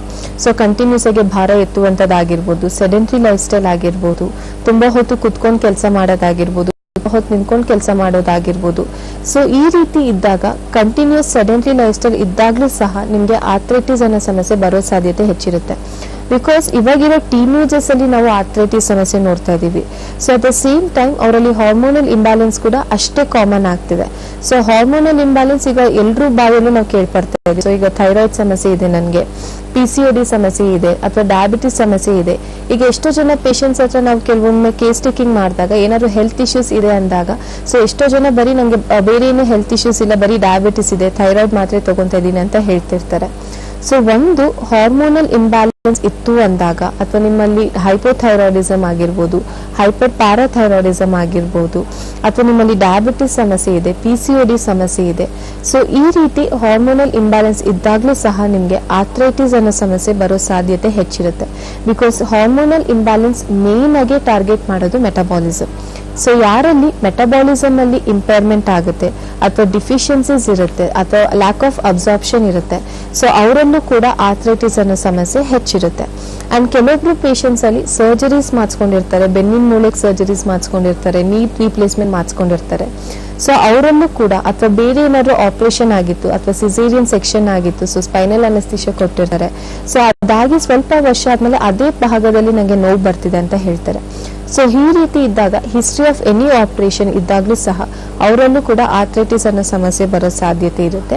ಅಂಡ್ ಕೆಲವೊಬ್ರು ಪೇಷಂಟ್ಸ್ ಅಲ್ಲಿ ಏನಾದ್ರು ಅಭ್ಯಾಸಗಳಿತ್ತು, ತಂಬಾಕು ಸೇವನೆ ಆಗಿರ್ಬೋದು ಅಥವಾ ಆಲ್ಕೋಹಾಲಿಸಮ್ ಆಗಿರ್ಬೋದು ಅಥವಾ ಸ್ಮೋಕಿಂಗ್ ಆಗಿರ್ಬೋದು. ಸೊ ಈ ರೀತಿ ನಿಮಗೆ ಅಭ್ಯಾಸಗಳಿತ್ತು ಅಂದಾಗ್ಲೂ ಸಹ ಆರ್ಥ್ರೈಟಿಸ್ ಅನ್ನೋ ಸಮಸ್ಯೆ ಬರೋ ಸಾಧ್ಯತೆ ಹೆಚ್ಚಿರುತ್ತೆ. ಎಸ್ ಡಾಕ್ಟರ್, ಇನ್ನೊಂದೇನು ಅಂತ ಹೇಳಿದ್ರೆ ಆರ್ಥ್ರೈಟಿಸ್ ಅನ್ನೋ ಸಮಸ್ಯೆ ಬಂದ ನಂತರ ಟ್ರೀಟ್ಮೆಂಟ್ ಗೆ ತಗೊಂಡ್ರೆ ಅದು 100% ಕ್ಯೂರೇಬಲ್. ಟ್ರೀಟ್ಮೆಂಟ್ ತಗೊಂಡ್ಮೇಲೂ ಮತ್ತೆ ಮರುಕಳಿಸೋ ಚಾನ್ಸಸ್ ಹೆಚ್ಚಾಗಿರುತ್ತಾ? ಅದು ಏನಾಗುತ್ತೆ, ಒಂದು ಆರ್ಥ್ರೈಟಿಸ್ ಅಲ್ಲಿ ಡಿಫ್ರೆಂಟ್ ಟೈಪ್ಸ್ ಅನ್ನೋದು ಇರುತ್ತೆ. ಈಗ ಆರ್ಥ್ರೈಟಿಸ್ ಅಲ್ಲಿ ಕೆಲವೊಂದು ಆರ್ಥ್ರೈಟಿಸ್ ನ ಕಂಪ್ಲೀಟ್ ಆಗಿ ಕ್ಯೂರ್ ಮಾಡೋದಕ್ಕಿಂತ ಸೊ ಮೇನ್ ಆಗಿ ಲೈಫ್ ಸ್ಟೈಲ್ ಗೆ ಹೆಲ್ಪ್ ಮಾಡಬಹುದು. ಬಿಕಾಸ್ ಯೂಶಲಿ ಪೇಷಂಟ್ಸ್ ಅಲ್ಲಿ ಸ್ಟ್ರಕ್ಚರಲ್ ಡಿಫಾರ್ಮಿಟೀಸ್ ನ ನಾವು ನೋಡ್ತಾ ಇದೀವಿ. ಸೊ ಒಂದು ಬರೀ ಸಿಂಪ್ಟಮ್ಸ್ ಇತ್ತು ಅಂದಾಗ ಡೆಫಿನೆಟ್ಲಿ ಸಿಂಪ್ಟಮ್ಯಾಟಿಕ್ ರಿಲೀಫ್ ಕೊಡಬಹುದು. ಬಟ್ ಈಗ ಎಷ್ಟೋ ಜನ ಪೇಷಂಟ್ಸ್ ಅಲ್ಲಿ ಮೂಳೆಗಳು ಬೆಂಡ್ ಆಗಕ್ ಸ್ಟಾರ್ಟ್ ಆಗುತ್ತೆ, ಸ್ಪೆಷಲಿ ಈ ರುಮ್ಯಾಟಾಯ್ಡ್ ಆರ್ಥ್ರೈಟಿಸ್ ಆಗಿರ್ಬೋದು ಅಥವಾ ಆಸ್ಟಿಯೋ ಆರ್ಥ್ರೈಟಿಸ್ ಆಗಿರ್ಬೋದು. ಸೊ ಕೈ ಬೆರಳುಗಳು ಬೆಂಡ್ ಆಗಕ್ ಸ್ಟಾರ್ಟ್ ಆಗೋದು ಅಥವಾ ಮೂಳೆಗಳು ಬೆಂಡ್ ಆಗಕ್ ಸ್ಟಾರ್ಟ್ ಆಗೋದು. ಸೊ ಈ ರೀತಿ ನಾವು ತುಂಬಾ ಕಾಮನ್ ಆಗಿ ನೋಡ್ತಾ ಇದೀವಿ. ಸೊ ಸ್ಟ್ರಕ್ಚರಲ್ ಡಿಫಾರ್ಮಿಟೀಸ್ ಇತ್ತು ಅಂದಾಗ ಡೆಫಿನೆಟ್ಲಿ ನೀವು ಬೇಗ ಟ್ರೀಟ್ಮೆಂಟ್ ಸ್ಟಾರ್ಟ್ ಮಾಡೋದಿರುತ್ತೆ. ಬಿಕಾಸ್ ಒಂದು ಮೂಳೆ ಬೆಂಡ್ ಆಗ್ತಿದೆ ಅಂದಾಗ ಬೇರೆ ಜಾಯಿಂಟ್ಸ್ ಗಳು ಕೂಡ ಬೆಂಡ್ ಆಗಕ್ ಸ್ಟಾರ್ಟ್ ಆಗುತ್ತೆ. ಸೊ ಅದರಿಂದ ಸ್ಟ್ರಕ್ಚರಲ್ ಡಿಫಾರ್ಮಿಟೀಸ್ ನ ಕ್ಯೂರ್ ಮಾಡೋಕ್ಕಿಂತ ಹೆಚ್ಚಾಗಿ ಬೇರೆ ಯಾವುದೇ ರೀತಿಯ ಆರ್ಥ್ರೈಟಿಸ್ ಇದ್ರೂ ಸಹ ಪರ್ಮನೆಂಟ್ ಸೊಲ್ಯೂಷನ್ ಡೆಫಿನೆಟ್ಲಿ ಸಿಗುತ್ತೆ. ಬಟ್ ಅದ್ರ ಜೊತೆಗೆ ನಾವು ಲೈಫ್ ಸ್ಟೈಲ್ ಸಹ ನೋಡ್ಬೇಕಾಗತ್ತೆ. ಸೊ ಅದರಲ್ಲಿ ಏನ್ ಡ್ರಾಬ್ಯಾಕ್ಸ್ ಇರುತ್ತೆ ಅದನ್ನು ಕೂಡ ಕನ್ಸಿಡರ್ ಮಾಡ್ಬೇಕಾಗತ್ತೆ. ಅಂಡ್ ಹೋಮಿಯೋಪತಿಕ್ ಟ್ರೀಟ್ಮೆಂಟ್ ಡೆಫಿನೆಟ್ಲಿ ನಿಮ್ಮಲ್ಲಿ ಯಾವುದೇ ರೀತಿಯ ಆರ್ಥ್ರೈಟಿಸ್ ಸಮಸ್ಯೆ ಇತ್ತು ಅಂದಾಗ್ಲೂ ಸಹ ಹೆಲ್ಪ್ ಮಾಡುತ್ತೆ. ಸೊ ಬೈ ಚಾನ್ಸ್ ನಿಮ್ಮಲ್ಲಿ ಆಸ್ಟಿಯೋ ಆರ್ಥ್ರೈಟಿಸ್ ಇತ್ತು, ರುಮ್ಯಾಟಾಯ್ಡ್ ಆರ್ಥ್ರೈಟಿಸ್ ಇತ್ತು, ತುಂಬಾ ವರ್ಷದಿಂದ ಮಾತ್ರೆಗಳನ್ನ ತಗೊಂತಾ ಇದ್ದೀನಿ ಆದ್ರೂ ಕೂಡ ಬೆಟರ್ ಆಗ್ತಿಲ್ಲ, ಸೊ ದಿನ ಮಾತ್ರೆ ತಗೊಂಡ್ಲೇಬೇಕಾಗುತ್ತೆ. ಸೊ ಮಾತ್ರೆ ತಗೊಂಡಿಲ್ಲ ಅಂದ್ರೆ ನನಗೆ ಕಡಿಮೆನೇ ಆಗಲ್ಲ, ಅಥವಾ ಮಾತ್ರೆ ತಗೊಂಡ್ರು ಸಹ ನಂಗೆ ಮೂಳೆಗಳೆಲ್ಲ ಬೆಂಡ್ ಆಗ್ತಿದೆ, ಬೆಳಗ್ಗೆಲ್ಲ ನಂಗೆ ಸ್ಟಿಫ್ನೆಸ್ ಕಾಣಿಸ್ಕೊಂತಿದೆ. ಸೊ ಈ ರೀತಿ ಇದ್ದಾಗ್ಲೂ ಸಹ ನಾವು ಸರಿ ಮಾಡ್ಬೋದು. ಸೊ ಕೆಲವೊಬ್ಬರಲ್ಲಿ ಟೈಮ್ ವೇರಿಯೇಷನ್ಸ್ ಕೂಡ ಆಗ್ತಾ ಇರುತ್ತೆ. ಸೊ ಹೋಮಿಯೋಪತಿಕ್ ಮೆಡಿಸಿನ್ಸ್ ಮೂಲಕ ಯಾವುದೇ ರೀತಿಯ ಆರ್ಥ್ರೈಟಿಸ್ ಸಮಸ್ಯೆ ಇತ್ತು ಅಂದ್ರೂ ಸಹ ಅವರಲ್ಲಿ ಸಿಂಪ್ಟಮ್ಯಾಟಿಕ್ ರಿಲೀಫ್ ಕೂಡ ನಾವು ಖಂಡಿತ ನೋಡ್ಬೋದು. ಎಸ್ ವೀಕ್ಷಕರೇ, ಇವತ್ತಿನ ನೇರ ಪ್ರಸಾರ ಕಾರ್ಯಕ್ರಮದಲ್ಲಿ ಆರ್ಥ್ರೈಟಿಸ್ ಅಂದ್ರೆ ಏನು, ಯಾವೆಲ್ಲ ಕಾರಣಗಳಿಗೆ ಬರುತ್ತೆ, ಸಿಂಪ್ಟಮ್ಸ್ ಹೇಗಿರುತ್ತೆ, ಯಾವ ಒಂದು ಏಜ್ ಗ್ರೂಪ್ ಅಲ್ಲಿ ಹೆಚ್ಚಾಗಿ ಕಾಣಿಸ್ಕೊಳ್ಳುತ್ತೆ, ಇದ್ರ ಬಗ್ಗೆ ಮಾಹಿತಿಯನ್ನ ನೀಡಿದ್ದಾಯ್ತು. ಇನ್ನು ಚಿಕ್ಕ ವಯಸ್ಸಿನಲ್ಲಿ ಕಾಣಿಸ್ಕೊಂಡ್ರೆ ಯಾವ ರೀತಿಯಾದಂತಹ ಸಿಂಪ್ಟಮ್ಸ್ ಇರುತ್ತೆ, ಇದ್ರ ಬಗ್ಗೆನೂ ಕೂಡ ಮಾಹಿತಿಯನ್ನ, ಮಾರ್ಗದರ್ಶನವನ್ನ ಇವತ್ತಿನ ನೇರ ಪ್ರಸಾರ ಕಾರ್ಯಕ್ರಮದಲ್ಲಿ ಡಾಕ್ಟರ್ ನಿಮಗೆ ನೀಡ್ತಾ ಬರ್ತಾ ಇದ್ದಾರೆ. ನೀವು ಕೂಡ ನೇರ ಪ್ರಸಾರ ಕಾರ್ಯಕ್ರಮ ಆಗಿರೋದ್ರಿಂದ ಕರೆ ಮಾಡಬಹುದು, ಡಾಕ್ಟರ್ ಜೊತೆ ನೇರವಾಗಿ ಮಾತಾಡಬಹುದು, ನಿಮ್ಮೆಲ್ಲಾ ಸಮಸ್ಯೆಗಳಿಗೆ ಪರಿಹಾರ ಮಾರ್ಗಗಳನ್ನ ನೀವು ಪಡ್ಕೊಳ್ಬಹುದು ಅಂತ ಹೇಳ್ತೀವಿ. ಹಾಗೆ ನಮ್ಮ ವೈದ್ಯಶಾಲೆ ಬೆಂಗಳೂರಿನಲ್ಲಿ 2 ಬ್ರಾಂಚ್ ಇದೆ, ಜಯನಗರ ಮತ್ತು ಮಲ್ಲೇಶ್ವರಂ. ಇದ್ರ ಬಗ್ಗೆ ಡೀಟೇಲ್ ಇನ್ಫಾರ್ಮೇಶನ್ ಬೇಕಿದ್ದಲ್ಲಿ ಟಿವಿ ಸ್ಕ್ರೀನ್ ಮೇಲೆ ಕಾಣ್ತಾ ಇರುವಂತಹ ನಂಬರ್ಗೆ ಕರೆ ಮಾಡಿ ಹೆಚ್ಚಿನ ಮಾಹಿತಿಯನ್ನ ನೀವು ಪಡ್ಕೊಳ್ಬಹುದು. ಇನ್ನು ಈ ಆರ್ಥ್ರೈಟಿಸ್ ಸಮಸ್ಯೆ ಅನ್ನೋದು ಲೈಫ್ ಸ್ಟೈಲ್ ಡಿಸಾರ್ಡರ್ ಇಂದ ಹೆಚ್ಚಾಗುವಂತ ಚಾನ್ಸಸ್ ಇದೆಯಾ, ಲೈಫ್ ಸ್ಟೈಲ್ ಡಿಸಾರ್ಡರ್ ಅಂದ್ರೆ ಏನು, ಲೈಫ್ ಸ್ಟೈಲ್ ಮ್ಯಾನೇಜ್ಮೆಂಟ್ ಅಂದ್ರೆ ಹೇಗಿರಬೇಕು, ಇದ್ರ ಬಗ್ಗೆ ಮಾಹಿತಿಯನ್ನ ನೀಡ್ತೀವಿ. ಡಾಕ್ಟರ್, ಇತ್ತೀಚಿನ ದಿನದಲ್ಲಿ life style disorder very common ಆಗ್ತಾ ಇದೆ. ಹೌದು. ಸೊ ಅದನ್ನ ಸರಿದೂಗಿಸ್ಕೊಳ್ಳೋ ಬಗ್ಗೆ ಹೇಗೆ ಆಗಿದೆ? ಸೊ ಈಗ ಲೈಫ್ ಸ್ಟೈಲ್ ಡಿಸಾರ್ಡರ್ ಅಂದ್ರೆ ಈಗ ಯೂಶಲಿ ITs ಅಲ್ಲಿ ವರ್ಕ್ ಮಾಡೋರಾಗಿರ್ಬೋದು, ಸಾಫ್ಟ್ವೇರ್ ಅಲ್ಲಿ ವರ್ಕ್ ಆಗಿರ್ಬೋದು. So at the age of 35 ಇಯರ್ಸ್ಗೆ ಅವ್ರಿಗೆ ಸ್ಪಾಂಡಿಲೋಸಿಸ್ ಸಮಸ್ಯೆ ಸ್ಟಾರ್ಟ್ ಆಗ್ತಿದೆ. ಸೊ ಎಷ್ಟೋ ಜನ ಪೇಷಂಟ್ಸ್ ಡಿಸ್ಕ್ ಬಲ್ಜ್ ಆಗ್ತಿದೆ ಅಥವಾ ಸ್ಟೀನೋಸಿಸ್ ಆಗ್ತಿದೆ ಅಂತ ಹೇಳ್ತಾರೆ. ಸೊ ಬರೀ 30 ಇಯರ್ಸ್ ಏಜ್ ಅಲ್ಲಿ. ಸೊ ಇದೇ ಸ್ಟೀನೋಸಿಸ್ ಆಗಿರ್ಬೋದು, ಡಿಸ್ಕ್ ಬಲ್ಜ್ ಆಗಿರ್ಬೋದು. ಸೊ ನಾವು ಮುಂಚೆ ನೋಡಿದಾಗ ಆಲ್ಮೋಸ್ಟ್ 50 ಇಯರ್ಸ್ ಮೇಲ್ಪಟ್ಟವರಲ್ಲಿ ನಾವು ನೋಡ್ತಿದ್ವಿ. ಸೊ ಖಂಡಿತ ಲೈಫ್ ಸ್ಟೈಲ್ ತುಂಬಾನೇ ಮುಖ್ಯ ಆಗುತ್ತೆ. ಸ್ಪೆಷಲಿ ಆಕ್ಯುಪೇಷನಲ್ ಹಜಾರ್ಡ್ಸ್ ಅಂತಾನೆ ಕನ್ಸಿಡರ್ ಮಾಡ್ಬೋದು. ಈಗ ಡ್ರೈವರ್ಸ್ ಅಲ್ಲಿ ಆಗಿರ್ಬೋದು ಅಥವಾ ಈಗ ITs ಅಲ್ಲಿ ವರ್ಕ್ ಮಾಡೋರಾಗಿರ್ಬೋದು, ತುಂಬಾ ಹೊತ್ತು ಸಿಸ್ಟಮ್ ಮುಂದೆ ಕೆಲಸ ಮಾಡೋರಾಗಿರ್ಬೋದು. ಸೊ ಅವರಲ್ಲಿ ರಾಂಗ್ ಪೋಸ್ಚರ್ ಇರೋ ಕಾರಣದಿಂದ ಸೊ ಬೇಗ ಡಿಸ್ಕ್ ಪ್ರೊಲ್ಯಾಪ್ಸ್ ಅಥವಾ ಡಿಸ್ಕ್ ಬಲ್ಜ್ ಆಗೋ ಚಾನ್ಸಸ್ ಹೆಚ್ಚಿರುತ್ತೆ. ಸೊ ಕೆಲವೊಬ್ಬರಲ್ಲಿ ಆ ಇಂಟ್ರಾವರ್ಟಿಬಲ್ ಡಿಸ್ಕ್ ಸ್ಪೇಸ್ ಏನಿರುತ್ತೆ ಆ ಸ್ಪೇಸ್ ಚಿಕ್ಕದಾಗಿ ನರ್ವ್ ಕಂಪ್ರೆಷನ್ ಆಗಿ ಅವ್ರಿಗೆ ಪೇನ್ ಸ್ಟಾರ್ಟ್ ಆಗುತ್ತೆ. ಸೊ ಯೂಶಲಿ ಆರ್ಥ್ರೈಟಿಸ್ ಸಮಸ್ಯೆ ತುಂಬಾ ಮೈಲ್ಡ್ ಆಗಿ ಸ್ಟಾರ್ಟ್ ಆಗುತ್ತೆ. ಸೊ ಕೆಲವೊಬ್ಬರಲ್ಲಿ ಈಗ ಸ್ಲೀಪಿಂಗ್ ಪೋಸ್ಚರ್ ತುಂಬಾ ಬ್ಯಾಡ್ ಇತ್ತು ಅಂದಾಗ ಮಸಲ್ ಸ್ಟ್ರೈನ್ ಆಗುತ್ತೆ. ಈಗ ಒಮ್ಮೆಲೆ ಅವ್ರಿಗೆ ಪೇನ್ ಬಂತು ಅಥವಾ ಬೋನಿ ಪ್ರಾಮಿನೆನ್ಸ್ ಮೇಲೆ ಪೇನ್ ಬಂತು ಅಥವಾ ಸರ್ವೈಕಲ್ ರೀಜನ್ ಮೇಲೆ ಪೇನ್ ಬಂತು ಅಂದ ತಕ್ಷಣ ನಾವು ಅದನ್ನ ಆರ್ಥ್ರೈಟಿಸ್ ಅಂತ ಕನ್ಸಿಡರ್ ಮಾಡಲ್ಲ. ಸೊ ಈ ಪೇನ್ ಅಲ್ಲೂ ಕೂಡ ಸಹ ನಾವು ಡಿಫ್ರೆನ್ಶಿಯೇಟ್ ಮಾಡಬೇಕಾಗತ್ತೆ. ಸೊ ಒಂದು ಅದು ಮಸ್ಕ್ಯುಲರ್ ಪೇನ್ ಆಗಿದ್ಯಾ ಅಥವಾ ಬೋನಿ ಪೇನ್ಸ್ ಆಗಿದ್ಯಾ ಅಥವಾ ಜಾಯಿಂಟ್ಸ್ ಅಲ್ಲೇ ಪೇನ್ ಕಂಡು ಬರ್ತಿದ್ಯಾ ಅಥವಾ ನ್ಯೂರಲಾಜಿಕಲ್ ಪೇನ್ ಆಗಿದೆಯಾ, ಸೊ ಅದನ್ನ ನಾವು ಡಿಫ್ರೆನ್ಶಿಯೇಟ್ ಮಾಡಬೇಕಾಗತ್ತೆ. ಸೊ ಬೈ ಚಾನ್ಸ್ ಅದು ಬೋನಿ ಪೇನ್ಸ್ ಆಗಿದ್ರೆ ಯೂಶಲಿ ಡಿಫಿಷಿಯನ್ಸಿಯಿಂದ ಸ್ಟಾರ್ಟ್ ಆಗುತ್ತೆ. ಸೊ ಮೇನ್ ಆಗಿ ಬೋನಿ ಪ್ರಾಮಿನೆನ್ಸ್ ಅಲ್ಲಿ ನಾವು ನೋಡುವಂಥದ್ದು ಅಂದ್ರೆ ಲೋಕಲೈಸ್ಡ್ ಪೇನ್ ಆಗಿರುತ್ತೆ. ಇಫ್ ಅಟ್ ಆಲ್ ಅದು ಮಸಲ್ ಸ್ಟ್ರೈನ್ ಆಗಿದ್ರೆ ಅಥವಾ ಮಸ್ಕ್ಯುಲರ್ ಪೇನ್ಸ್ ಆಗಿದ್ರೆ, so usually repeated muscle contraction ಆಗ್ತಿದ್ರೆ ಅವಾಗ್ಲೂ ಸಹ ಪೇನ್ ಕಾಣಿಸ್ಕೊಳ್ಳುವಂಥದ್ದು. ಅಥವಾ ಕೆಲವೊಬ್ರು ಪೇಷಂಟ್ಸ್ ಅಲ್ಲಿ ಸ್ಲೀಪಿಂಗ್ ಪೋಸ್ಟರ್ ರಾಂಗ್ ಇತ್ತು ಅಥವಾ ಸಡನ್ ಆಗಿ ಮಸಲ್ ಕ್ರಾಂಪ್ಸ್ ಆಯ್ತು, ಮಸಲ್ ಕ್ಯಾಚ್ ಆಯ್ತು, ಏನೋ ಭಾರ ಇತ್ತು, ಸಡನ್ ಆಗಿ ಮಸಲ್ ಟ್ವಿಸ್ಟ್ ಆಯ್ತು ಅಥವಾ ಆಂಕಲ್ ಸ್ಪ್ರೇನ್ ಆಯ್ತು, ಸೊ ಅವರಲ್ಲೂ ಕೂಡ ನಾವು ಮಸ್ಕ್ಯುಲರ್ ಪೇನ್ಸ್ ನ ತುಂಬಾ ಕಾಮನ್ ಆಗಿ ನೋಡ್ತಾ ಇದೀವಿ. ಅಂಡ್ ನ್ಯೂರೋಲಾಜಿಕಲ್ ಪೇನ್ ತುಂಬಾನೇ ಮುಖ್ಯ. ಸೊ ಯೂಶಲಿ ನ್ಯೂರೋಲಾಜಿಕಲ್ ಪೇನ್ಸ್ ಅಥವಾ ನ್ಯೂರೋಪತಿ ಸಿಂಪ್ಟಮ್ಸ್ ನಾವು ಡಯಾಬಿಟಿಕ್ ಪೇಷಂಟ್ಸ್ ಅಲ್ಲಿ ನೋಡ್ತೀವಿ. ಅಥವಾ ನರ್ವ್ ಕಂಪ್ರೆಷನ್ ಜಾಸ್ತಿ ಆಗ್ತಿದೆ, ನರಗಳ ಮೇಲೆ ತುಂಬಾ ಒತ್ತಡ ಬೀಳಕ್ ಸ್ಟಾರ್ಟ್ ಆಗಿದೆ, ಸೊ ಇವರಲ್ಲಿ ನಾವು ನ್ಯೂರೋಲಾಜಿಕಲ್ ಪೇನ್ ತುಂಬಾ ಕಾಮನ್ ಆಗಿ ನೋಡುವಂಥದ್ದು. ಸೊ ಇದನ್ನ ನಾವು ಪೇನ್ ನಲ್ಲಿ ಡಿಫ್ರೆನ್ಶಿಯೇಟ್ ಮಾಡಬೇಕಾಗುತ್ತೆ. ಅಂಡ್ ಒನ್ಸ್ ಅಗೇನ್ ಆರ್ಥ್ರೈಟಿಸ್ ಅನ್ನೋ ಸಮಸ್ಯೆ ಏನಿರುತ್ತೆ ಯೂಶಲಿ ಜಾಯಿಂಟ್ ಪ್ರಾಮಿನೆನ್ಸ್ ಅಲ್ಲಿ ಇರುತ್ತೆ, ರೇಡಿಯೇಟಿಂಗ್ ಟೈಪ್ ಇರಲ್ಲ, ಅಂದ್ರೆ ಒಂದ್ ಕಡೆಯಿಂದ ಇನ್ನೊಂದ್ ಕಡೆ ಸ್ಪ್ರೆಡ್ ಆಗುವಂಥದ್ದು, ರೇಡಿಯೇಟ್ ಆಗುವಂಥದ್ದು, ಸೊ ಆ ರೀತಿ ಇರಲ್ಲ. ಅಂಡ್ ಯೂಶಲಿ ನಾವು ಲೋಕಲೈಸ್ಡ್ ಪೇನ್ಸ್ ನ ಆರ್ಥ್ರೈಟಿಸ್ ಅಲ್ಲಿ ನೋಡುವಂಥದ್ದು. ಓಕೆ ಡಾಕ್ಟರ್, ಒಬ್ರು ಕಾಲರ್ ಇದ್ದಾರೆ. ಹಲೋ ಹಲೋ ರೀ, ನಮಸ್ತೆ ಸರ್, ನಿಮ್ ಹೆಸರು ಯಾವರಿಂದ ಕರೆ ಮಾಡ್ತಿದ್ದೀರಾ? ನಮಸ್ತೆ ಮೇಡಮ್ ಅವರೇ, ನಾವು ರಾಣೆಬೆನ್ನೂರು ತಾಲೂಕು ಮೇಗ್ಲೇರಿ ಅಂತಂದ್ರಿ. ಓಕೆ ಸರ್, ನಿಮ್ಮ ಹೆಸರು? ಅಲ್ಲಮ್ಮ ಪ್ರಭು ಅಂತಂದ್ರಿ. ಓಕೆ ಸರ್, ಏನ್ ಸಮಸ್ಯೆ ಇದೆ ಹೇಳಿ. ಹಲೋ, ಏನ್ ಹೇಳ್ರಿ, ನಮ್ದು ಅಂದ್ರೆ ಈಗ ಆಕ್ಸಿಡೆಂಟ್ ಆಗಿ ಮಂಡಿ ಹೊಡೆದತ್ರಿ. ಓಕೆ, ಅದು ಈಗ ನೋವು ಬರ್ತತ್ರಿ. ಅದಕ್ಕ ನಾವು ಶಿವಮೊಗ್ಗ ನಂದಪ್ಪ ಆಸ್ಪತ್ರೆಯಾಗ ಆಪರೇಷನ್ ಎಲ್ಲ ಅಲ್ಲೇ ಆಗಿತ್ರಿ ನಮ್ದು. ಓಕೆ, ನಂದಪ್ಪ ಆಸ್ಪತ್ರೆಯಾಗ ರೀ. ಓಕೆ, ಇದು ಬೆಳಿಗ್ಗೆ 1 ಅವರ್ ಭಾರಿ ನೋವು ಇರ್ತತ್ರಿ ಮೇಡಮ್. ಓಕೆ, ಆಮ್ಯಾಕ ಸ್ವಲ್ಪ ಹೊತ್ತು ಓಡಾಡಿ ಅತ್ಲಾಗ್ ಇಲ್ಲೇ ಕುತ್ಕೊಂಡ್ ಹತ್ತಿರದಾಗ ತೆವಳಾಡಿಂದಾಗ್ರಿ ಕರೆಕ್ಟ್ ಆಗಿ ಮತ್ ನೋವು ಬರೋದಲ್ರಿ. ಓಕೆ, ಅದಕ್ರಿ ನಾವು ಏನ್ ಸಲಹೆ ಅಂತ ಕೇಳಕ್ ಫೋನ್ ಮಾಡಿದ್ವಿ. ಓಕೆ. ನಿಮ್ ವಯಸ್ಸು ಎಷ್ಟಪ್ಪ? ನಮ್ದು ಈಗ 43 ರೀ ಮೇಡಮ್. 43. ಆಪರೇಷನ್ ಆಗಿ ಎಷ್ಟು ತಿಂಗಳಾಗಿದೆ? ಈಗ 2 ವರ್ಷ 7 ತಿಂಗಳು ಆಯ್ತು. 2 ವರ್ಷ ಆಯ್ತು.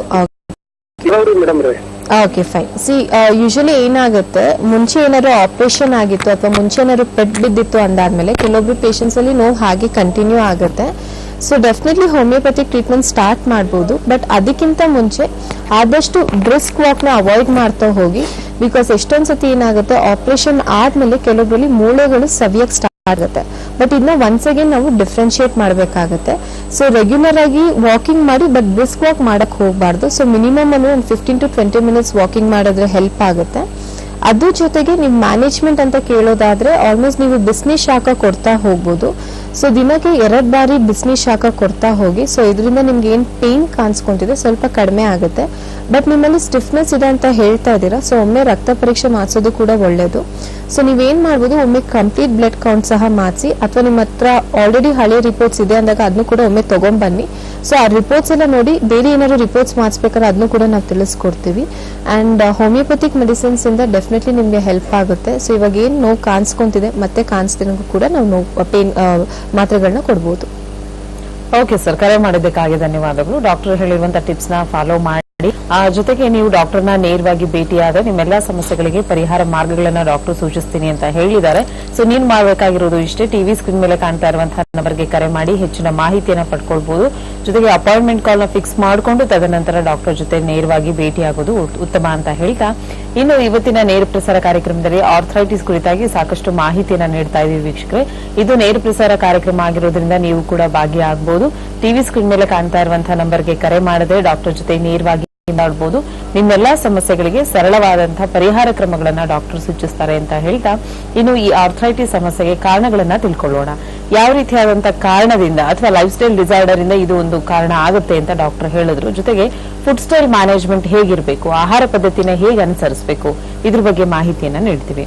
ಡಾಕ್ಟರ್, ಆರ್ಥ್ರೈಟಿಸ್ ಪೇಷಂಟ್ಗೆ ಅಂತ ಹೇಳೋದಾದ್ರೆ ಫುಡ್ ಸ್ಟೈಲ್ ಬೇರೆ ಇರುತ್ತೆ, ಅವ್ರು ಹೇಗೆ ಮೇಂಟೈನ್ ಮಾಡ್ಬೇಕಾಗತ್ತೆ? ಸೊ ಒಂದು, ಈಗ ನಾನು ಆಗ್ಲೇ ಹೇಳ್ದಂಗೆ ಆರ್ಥ್ರೈಟಿಸ್ ಅನ್ನೋ ಸಮಸ್ಯೆ ಲ್ಯಾಕ್ ಆಫ್ ಅಬ್ಸಾರ್ಪ್ಷನ್ ಇಂದ ಕೂಡ ಆಗಿರ್ಬೋದು. ಸೊ ಈಗ ಅವರು ಕರೆಕ್ಟ್ ಆಗಿ ಊಟ ಮಾಡಿನೂ ಎಲ್ಲಾ ರೀತಿ ಹಣ್ಣು ತರಕಾರಿಗಳನ್ನು ತಗೊಂಡು ಸಹ ಅವರಲ್ಲಿ ಅಬ್ಸಾರ್ಪ್ಷನ್ ಇಂಪ್ರೂವ್ ಆಗೋದಿರುತ್ತೆ. ಬಟ್ ಇದನ್ನ ನಾನು ಪಕ್ಕಕ್ಕಿಟ್ಟು ನೋಡಿದಾಗ, ಸೊ ಫಸ್ಟ್ ಆರ್ಥ್ರೈಟಿಸ್ ಪೇಷಂಟ್ಸ್ ಅಲ್ಲಿ ಫಿಸಿಕಲ್ ಸ್ಟ್ರೈನ್ ಆದಷ್ಟು ಇರಬಾರ್ದು. ಸೊ ತುಂಬಾ ದೂರ ನಡೆಯೋದಾಗಿರ್ಬೋದು, ತುಂಬಾ ಭಾರ ಎತ್ತೋದಾಗಿರ್ಬೋದು, ಸ್ಪೆಷಲಿ ಲಂಬಾ ಸ್ಪಾಂಡಿಲೋಸಿಸ್ ಆಗಿರೋದು ಅಥವಾ ಸ್ಟೀನೋಸಿಸ್ ಆಗಿರ್ಬೋದು, ಲಂಬಾ ಸ್ಟೀನೋಸಿಸ್ ಆಗಿರ್ಬೋದು, ಅಥವಾ ಡಿಸ್ಕ್ ಬಲ್ಜ್ ಆಗಿರೋದಾಗಿರ್ಬೋದು, ಆಸ್ಟಿಯೋ ಆರ್ಥ್ರೈಟಿಸ್ ಆಗಿರ್ಬೋದು. ಸೊ ಆದಷ್ಟು ತುಂಬಾ ಭಾರ ಎತ್ತೋದಾಗಿರ್ಬೋದು, ತುಂಬಾ ನಡೆಯೋದನ್ನ ಅವಾಯ್ಡ್ ಮಾಡಬೇಕು. ಸ್ಪೆಷಲಿ ಬ್ರಿಸ್ಕ್ ವಾಕ್ ನ ಅವಾಯ್ಡ್ ಮಾಡಬೇಕು. ಬಿಕಾಸ್ ಜಾಯಿಂಟ್ಸ್ ಅಲ್ಲಿ ಏನು ಫ್ಲೂಯಿಡ್ ಇರುತ್ತೆ ಅಥವಾ ಜೆಲ್ಲಿನ ಅಂಶ ಇರುತ್ತೆ, ಅದು ಕಡಿಮೆ ಆಗಕ್ಕೆ ಸ್ಟಾರ್ಟ್ ಆಗ್ತಾ ಹೋದಾಗ ಸೊ ಡೆಫಿನೆಟ್ಲಿ ಫ್ರಿಕ್ಷನ್ ಆಗಕ್ಕೆ ಸ್ಟಾರ್ಟ್ ಆಗುತ್ತೆ. ಸೊ ಇದರಿಂದ ಕಾರ್ಟಿಲೇಜಸ್ ಇನ್ನೂ ಡ್ಯಾಮೇಜ್ ಆಗಕ್ಕೆ ಸ್ಟಾರ್ಟ್ ಆಗಿ ಅವ್ರಿಗೆ ಪೇನ್ ಜಾಸ್ತಿ ಆಗುತ್ತೆ. ಸೊ ಇದ್ರ ಜೊತೆಗೆ ಅವರು ಮೇನ್ ಆಗಿ ವೇಟ್ ಮ್ಯಾನೇಜ್ಮೆಂಟ್ ಮಾಡಬೇಕಾಗತ್ತೆ. ಸೊ ಒಂದು ಈಗ ಆದಷ್ಟು ದೈಹಿಕ ಚಟುವಟಿಕೆ, ಈಗ ವಾಕಿಂಗ್ ಎಲ್ಲ ಕಡಿಮೆ ಮಾಡೋದಾದ್ರೆ ಸೊ ಫಸ್ಟ್ ಪೇಷಂಟ್ ಕೇಳೋದು, ಸೊ ಈ ಕಡೆ ನಾವು ವೇಟ್ ಸಹ ಮ್ಯಾನೇಜ್ಮೆಂಟ್ ಮಾಡಬೇಕಾಗುತ್ತೆ, ಈ ಕಡೆ ವಾಕಿಂಗ್ ಸಹ ಮಾಡಬಾರ್ದು. ಸೊ ಎಲ್ಲರಲ್ಲೂ ಇದು ಕನ್ಫ್ಯೂಷನ್ ಇರುತ್ತೆ. ಸೊ ಆಸ್ ಇಟ್ ಈಸ್ ಊಟದಲ್ಲಿ ಅಥವಾ ಡಯಟ್ ಅಲ್ಲಿ ಸ್ವಲ್ಪ ರೆಸ್ಟ್ರಿಕ್ಷನ್ ಮಾಡೋದಿರುತ್ತೆ. ಸೊ ಆದಷ್ಟು ಫ್ಯಾಟಿ ಫುಡ್ಸ್ ಆಗಿರ್ಬೋದು, ವಾಯು ಪದಾರ್ಥಗಳಾಗಿರ್ಬೋದು, ನಾನ್ ವೆಜ್ ಆಗಿರ್ಬೋದು, ಮಟನ್ ಆಗಿರ್ಬೋದು, ಸೊ ಈ ರೀತಿ ಅವರು ಫುಡ್ ನ ಅವಾಯ್ಡ್ ಮಾಡೋದಿರ್ಬೇಕಾಗುತ್ತೆ. ಸ್ಪೆಷಲಿ ಕಾರ್ಬೋಹೈಡ್ರೇಟ್ ರಿಚ್ ಡಯಟ್ ನ ಅವಾಯ್ಡ್ ಮಾಡಬೇಕಾಗುತ್ತೆ. ಬಿಕಾಸ್ ಎಷ್ಟೋ ಜನ ಪೇಷಂಟ್ಸ್ ಡಯಾಬಿಟಿಕ್ ಇದ್ರೂ ಸಹ ನೈಟ್ ಹೊತ್ತು ರೈಸ್ ಜಾಸ್ತಿ ತಿಂತಾರೆ, ಫುಡ್ ಕ್ವಾಂಟಿಟಿ ನೈಟ್ ಹೊತ್ತು ಜಾಸ್ತಿ ತಿಂತಾರೆ, ಎಣ್ಣೆ ಪದಾರ್ಥ ಸ್ವೀಟ್ಸ್ಗಳು ನೈಟ್ ಹೊತ್ತು ಜಾಸ್ತಿ ತಿಂತಾರೆ. ಸೊ ಇದನ್ನ ಅವರು ಆದಷ್ಟು ಅವಾಯ್ಡ್ ಮಾಡಬೇಕಾಗತ್ತೆ. ಸೊ ದಿನಕ್ಕೆ 4 ರಿಂದ 5 ಬಾರಿ ಊಟ ಮಾಡಿದ್ರು ಸಹ ಕ್ವಾಂಟಿಟಿ ವೈಸ್ ತುಂಬಾ ಕಡಿಮೆ ಇರಬೇಕು. ಸೊ ಆದಷ್ಟು ಆಯಿಲ್ ಲೆಸ್ ಇರಬೇಕಾಗುತ್ತೆ, ಶುಗರ್ ಅಮೌಂಟ್ ಕೂಡ ಕಡಿಮೆ ಆಗಿರ್ಬೇಕಾಗುತ್ತೆ, ಅಂಡ್ ಫ್ಯಾಟಿ ಫುಡ್ಸ್ ನ ಆದಷ್ಟು ಅವಾಯ್ಡ್ ಮಾಡಬೇಕಾಗುತ್ತೆ. ಬಿಕಾಸ್ ಇವಾಗ ಎಲ್ಲ ನಾವು ಫಾಸ್ಟ್ ಫುಡ್ ನೇ ಜಾಸ್ತಿ ನೋಡ್ತಾ ಇದೀವಿ. ಸೊ ಎಷ್ಟೋ ಜನ ಫ್ಯಾಟಿ ಫುಡ್ಸ್ ತಗೊಂತಾರೆ, ಚೀಸಿ ಐಟಮ್ಸ್ ತಗೊಂತಾರೆ, ಎಣ್ಣೆ ಪದಾರ್ಥ ಜಾಸ್ತಿ ತಗೊಂತಾರೆ. ಸೊ ಆದಷ್ಟು ಇದನ್ನೆಲ್ಲ ಅವಾಯ್ಡ್ ಮಾಡೋದ್ರಿಂದ ಅವ್ರಿಗೆ ವೇಟ್ ಮ್ಯಾನೇಜ್ಮೆಂಟ್ಗೆ ಹೆಲ್ಪ್ ಆಗುತ್ತೆ. ಅಂಡ್ ಸ್ಪೆಷಲಿ ಆರ್ಥ್ರೈಟಿಸ್ ಇಂದ ಸಫರ್ ಆಗಿದ್ದವರು ವಾಟರ್ ಇಂಟೇಕ್ ತುಂಬಾನೇ ಇಂಪ್ರೂವ್ ಮಾಡಬೇಕಾಗುತ್ತೆ.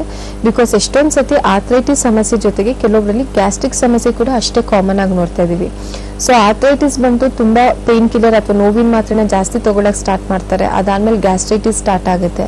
ಸೊ ಒನ್ಸ್ ಅಗೇನ್ ಗ್ಯಾಸ್ಟ್ರೈಟಿಸ್ ಆಯ್ತು ಅಂದಾಗ ಅವರಲ್ಲಿ ಅಬ್ಸಾರ್ಪ್ಷನ್ ಕೂಡ ಅಷ್ಟೇ ಕಡಿಮೆ ಆಗಕ್ಕೆ ಸ್ಟಾರ್ಟ್ ಆಗುತ್ತೆ. ಸೊ ಇದರಿಂದ ನೀರಿನ ಅಂಶ ತುಂಬಾನೇ ಮುಖ್ಯ. ಸೊ ಸಮ್ಮರ್ ಸೀಸನ್ ಅಲ್ಲಿ ಸ್ಪೆಷಲಿ ಮಿನಿಮಮ್ ಅದನ್ನು 5 to 6 ಲೀಟರ್ಸ್ ನೀರು ಕುಡಿಲೇಬೇಕಾಗುತ್ತೆ. ಬಿಕಾಸ್ ಆಲ್ರೆಡಿ ಬಾಡಿ ಎಲ್ಲ ಆ ನೀರಿನ ಅಂಶ ಅಬ್ಸರ್ವ್ ಮಾಡ್ಕೊಳ್ಳೋದ್ರಿಂದ ಎಷ್ಟೋ ಜನ ಡಿಹೈಡ್ರೇಷನ್ಗೂ ಕೂಡ ಒಳಗಾಗ್ತಾರೆ. ಸೊ ವಾಟರ್ ಇಂಟೇಕ್ ನ ಇಂಪ್ರೂವ್ ಮಾಡ್ಕೊಳ್ಳೋ ಜೊತೆಗೆ ಸ್ಲೀಪ್ ಪ್ಯಾಟರ್ನ್ ಕೂಡ ನೋಡ್ಕೊಬೇಕಾಗುತ್ತೆ. ಸೊ ಕರೆಕ್ಟ್ ಆಗಿ ಸ್ಟ್ರೆಸ್ ಮ್ಯಾನೇಜ್ಮೆಂಟ್, ಲೈಫ್ ಸ್ಟೈಲ್ ನೋಡ್ಕೊಳ್ಳೋದ್ರಿಂದ ಅವ್ರಿಗೆ ಮ್ಯಾನೇಜ್ಮೆಂಟ್ ಹೆಲ್ಪ್ ಆಗ್ಬೋದು. ಎಸ್ ಡಾಕ್ಟರ್, ಒಬ್ರು ಕಾಲರ್ ಇದ್ದಾರೆ. ಹಲೋ ಹಲೋ, ನಮಸ್ತೆ ಸರ್, ನಿಮ್ಮ ಹೆಸರು? ಹಲೋ ನಮಸ್ತೆ ಸರ್. ನಾನು ಸ್ವಲ್ಪ ಜೋರಾಗಿ ಮಾತಾಡಿ ಸರ್. ನಿಮ್ಮ ಹೆಸರು ಹೇಳಿ, ಯಾವ ಊರಿಂದ ಕರೆ ಮಾಡ್ತಿದ್ದೀರಾ? ನಾನು ಹಾಸನಿಂದ ಕರೆ ಮಾಡ್ತಾ ಇದ್ದೀನಿ. ಓಕೆ, ಏನ್ ಸಮಸ್ಯೆ ಇದೆ?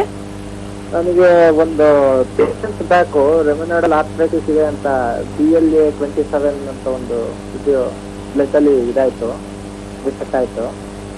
ಓಕೆ, ಸ್ವಲ್ಪ ಜೋರಾಗಿ ಮಾತಾಡ್ಬೇಕು, ನಿಮ್ಮ ಧ್ವನಿ ಸ್ಪಷ್ಟವಾಗಿ ಕೇಳಿಸ್ತಾ ಇದೆ. ನನಗೆ ರೆಮಿನಾಯ್ಡಲ್ ಆರ್ಥ್ರೈಟಿಸ್ ಇದೆ ಅಂತ ಅಂದ್ಬಿಟ್ಟು ಒಂದು 3 months ಬ್ಯಾಕ್ ಗೊತ್ತಾಯ್ತು.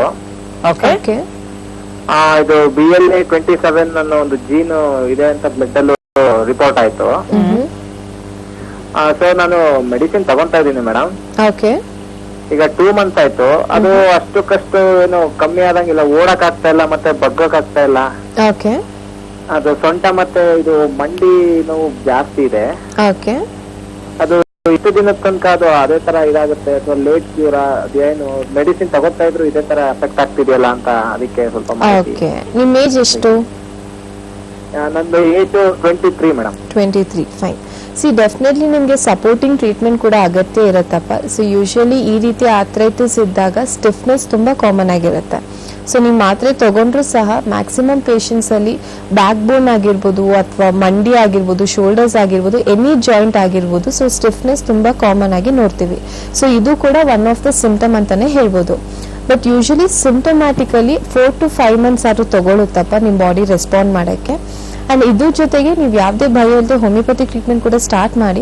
ಬಿಕಾಸ್ ನಿಮಗೆ ಕೆಲವೊಂದು ಸಪೋರ್ಟಿಂಗ್ ಮೆಡಿಸಿನ್ಸ್ ಜೊತೆಗೆ ಕೆಲವೊಂದು ವ್ಯಾಯಾಮ ಕೂಡ ನಿಮಗೆ ತುಂಬಾ ಅಗತ್ಯ ಇರುತ್ತೆ. ಬಿಕಾಸ್ ಚಿಕ್ಕ ವಯಸ್ಸಲ್ಲಿ ಸ್ಟಾರ್ಟ್ ಆಗಿದೆ. ಸೊ ಡೆಫಿನೆಟ್ಲಿ ನಿಮಗೆ ಕೆಲವೊಂದು ಎಕ್ಸರ್ಸೈಸ್ ಮಾಡೋದ್ರಿಂದ ಕೂಡ ಹೆಲ್ಪ್ ಆಗುತ್ತೆ. ಸೊ ಖಂಡಿತ ಒಂದು 2-3 months ನೋಡಿ, ಬೈ ಚಾನ್ಸ್ ನಿಮ್ಗೆ ಹಾಗೆ ಕಂಟಿನ್ಯೂ ಆಗ್ತಿದೆ, ನಿಮಗೆ ಪೇನ್ ಸಬ್ಸೈಡ್ ಆಗ್ತಿಲ್ಲ, ಸ್ಟಿಫ್ನೆಸ್ ಹಾಗೆ ಇದೆ ಅಂದಾಗ ಹೋಮಿಯೋಪತಿ ಟ್ರೀಟ್ಮೆಂಟ್ ಕೂಡ ಸ್ಟಾರ್ಟ್ ಮಾಡಿ. ಡೆಫಿನೆಟ್ಲಿ ನಿಮಗೆ ಹೆಲ್ಪ್ ಆಗುತ್ತೆ. ಓಕೆ ಸರ್, ಕರೆ ಮಾಡಿದ್ದಕ್ಕಾಗಿ ಧನ್ಯವಾದಗಳು. ಸೊ ಹಾಸನಿಂದ ಕರೆ ಮಾಡಿದ್ದೆ ಅಂತ ಹೇಳಿದ್ರೆ, ಹಾಸನಲ್ಲೂ ಕೂಡ ಒಂದು ಬ್ರಾಂಚ್ ಇದೆ. ಟಿವಿ ಸ್ಕ್ರೀನ್ ಮೇಲೆ ಬರ್ತಾ ಇರುವಂತಹ ನಂಬರ್ಗೆ ಕರೆ ಮಾಡಿದ್ರೆ ಅಪಾಯಿಂಟ್ಮೆಂಟ್ ಕಾಲ್ ಸಿಗುತ್ತೆ. ಡಾಕ್ಟರ್ನ ನೇರವಾಗಿ ಭೇಟಿ ಆದ್ರೆ ನಿಮ್ಮೆಲ್ಲ ಸಮಸ್ಯೆಗಳಿಗೆ ಪರಿಹಾರ ಮಾರ್ಗಗಳನ್ನ ಡಾಕ್ಟರ್ ಸೂಚಿಸ್ತಾರೆ. ಇನ್ನು ಆರ್ಥ್ರೈಟಿಸ್ ಅಂದ್ರೆ ಏನು, ಯಾವೆಲ್ಲ ಕಾರಣಗಳಿಗೆ ಬರುತ್ತೆ, ಯಾವೊಂದು ಸಿಂಪ್ಟಮ್ಸ್ ಇಂದ ಆರ್ಥ್ರೈಟಿಸ್ ಗುರುತಿಸ್ಕೊಳ್ಬಹುದು, ಇದ್ರ ಬಗ್ಗೆ ಮಾಹಿತಿಯನ್ನ ನೀಡಿದ್ದಾಯ್ತು. ಇನ್ನು ಟ್ರೀಟ್ಮೆಂಟ್ ವಿಷಯಕ್ಕೆ ಬಂದ್ರೆ ಹೇಗಿದೆ ಈ ಟ್ರೀಟ್ಮೆಂಟ್ ಅಂದ್ರೆ ಏನು, ಸೊ ಎಷ್ಟು ತಿಂಗಳ ಕಾಲ ನೀವು ಟ್ರೀಟ್ಮೆಂಟ್ಗೆ ಒಳಗಾಗಬೇಕಾಗತ್ತೆ, ಟ್ರೀಟ್ಮೆಂಟ್ ತಗೊಳ್ಳುವಾಗ ಲೈಫ್ ಸ್ಟೈಲ್ ಯಾವ ರೀತಿ ಮ್ಯಾನೇಜ್ ಮಾಡ್ಕೊಂಡು ಹೋಗೋದು, ಇದ್ರ ಬಗ್ಗೆ ಸಾಕಷ್ಟು ಮಾಹಿತಿಯನ್ನ ನೀಡ್ತೀವಿ.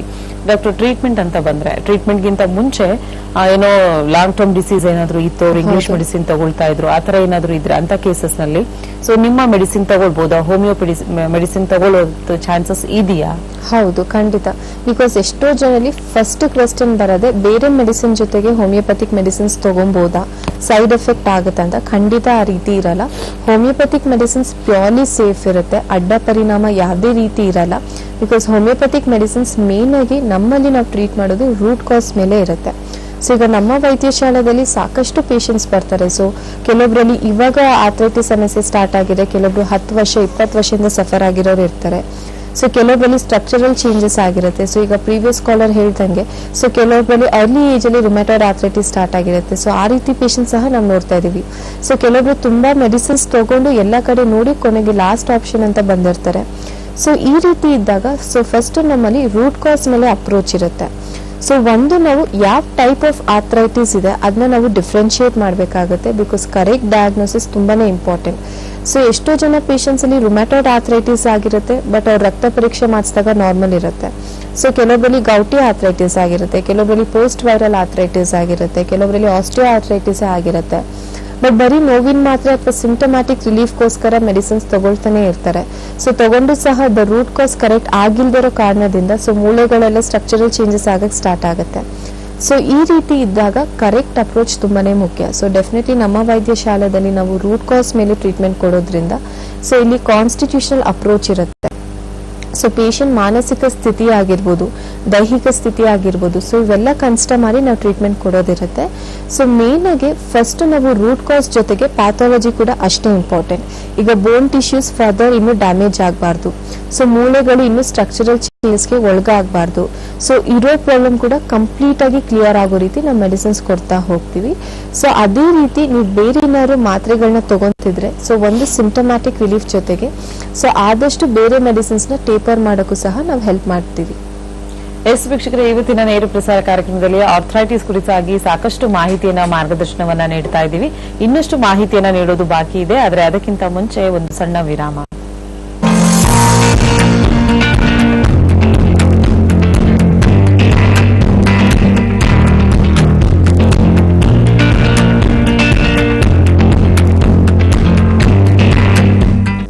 ಎಲ್ಲಾ ದೀರ್ಘಕಾಲದ ಆರೋಗ್ಯ ಸಮಸ್ಯೆಗಳಿಗೆ ಯಾವುದೇ ಅಡ್ಡ ಪರಿಣಾಮಗಳಿಲ್ಲದೆ ಶಾಶ್ವತ ಪರಿಹಾರಕ್ಕಾಗಿ ನಮ್ಮ ಹೋಮಿಯೋಪತಿ. ನಮಸ್ಕಾರ ವೀಕ್ಷಕರೇ, ನಾನು ಡಾಕ್ಟರ್ ಸ್ವಪ್ನಾಲಿ, ನಮ್ಮ ಹೋಮಿಯೋಪತಿ ವತಿಯಿಂದ.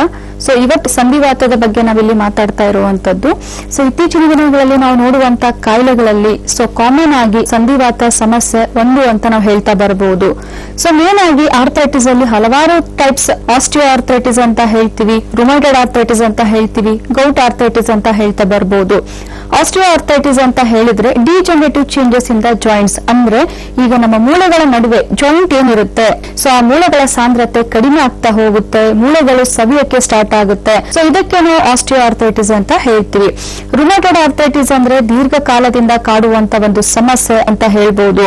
ಸೊ ಈ ಕಾಯಿಲೆ ಒಂದು ಸಲ ನಮ್ಗೆ ಸ್ಟಾರ್ಟ್ ಆದ್ರೆ ಸೊ ಮುಖ್ಯವಾಗಿ ಇಲ್ಲಿ ಸ್ಮಾಲರ್ ಜಾಯಿಂಟ್ಸ್ ಇಂದ ಪ್ರತಿಯೊಂದು ಜಾಯಿಂಟ್ಸ್ ಗೂ ಕೂಡ ಎಫೆಕ್ಟ್ ಆಗುವಂತ ಕಾಯಿಲೆ ಅಂದ್ರೆ ರುಮೈಟೆಡ್ ಆರ್ಥ್ರೈಟಿಸ್ ಅಂತ ನಾವು ಹೇಳ್ತಾ ಬರ್ತೀವಿ. ಸೊ ಹಲವಾರು ಕಾರಣಗಳಿಂದ ಇತ್ತೀಚಿನ ದಿನಗಳಲ್ಲಿ ನಾವು ಈ ಒಂದು ಕಾಯಿಲೆಗಳನ್ನ, ಈ ಒಂದು ಆರ್ಥ್ರೈಟಿಸ್ ಸಮಸ್ಯೆ ಅನ್ನೋದು ನಾವು ನೋಡ್ತಾ ಇದ್ದೀವಿ.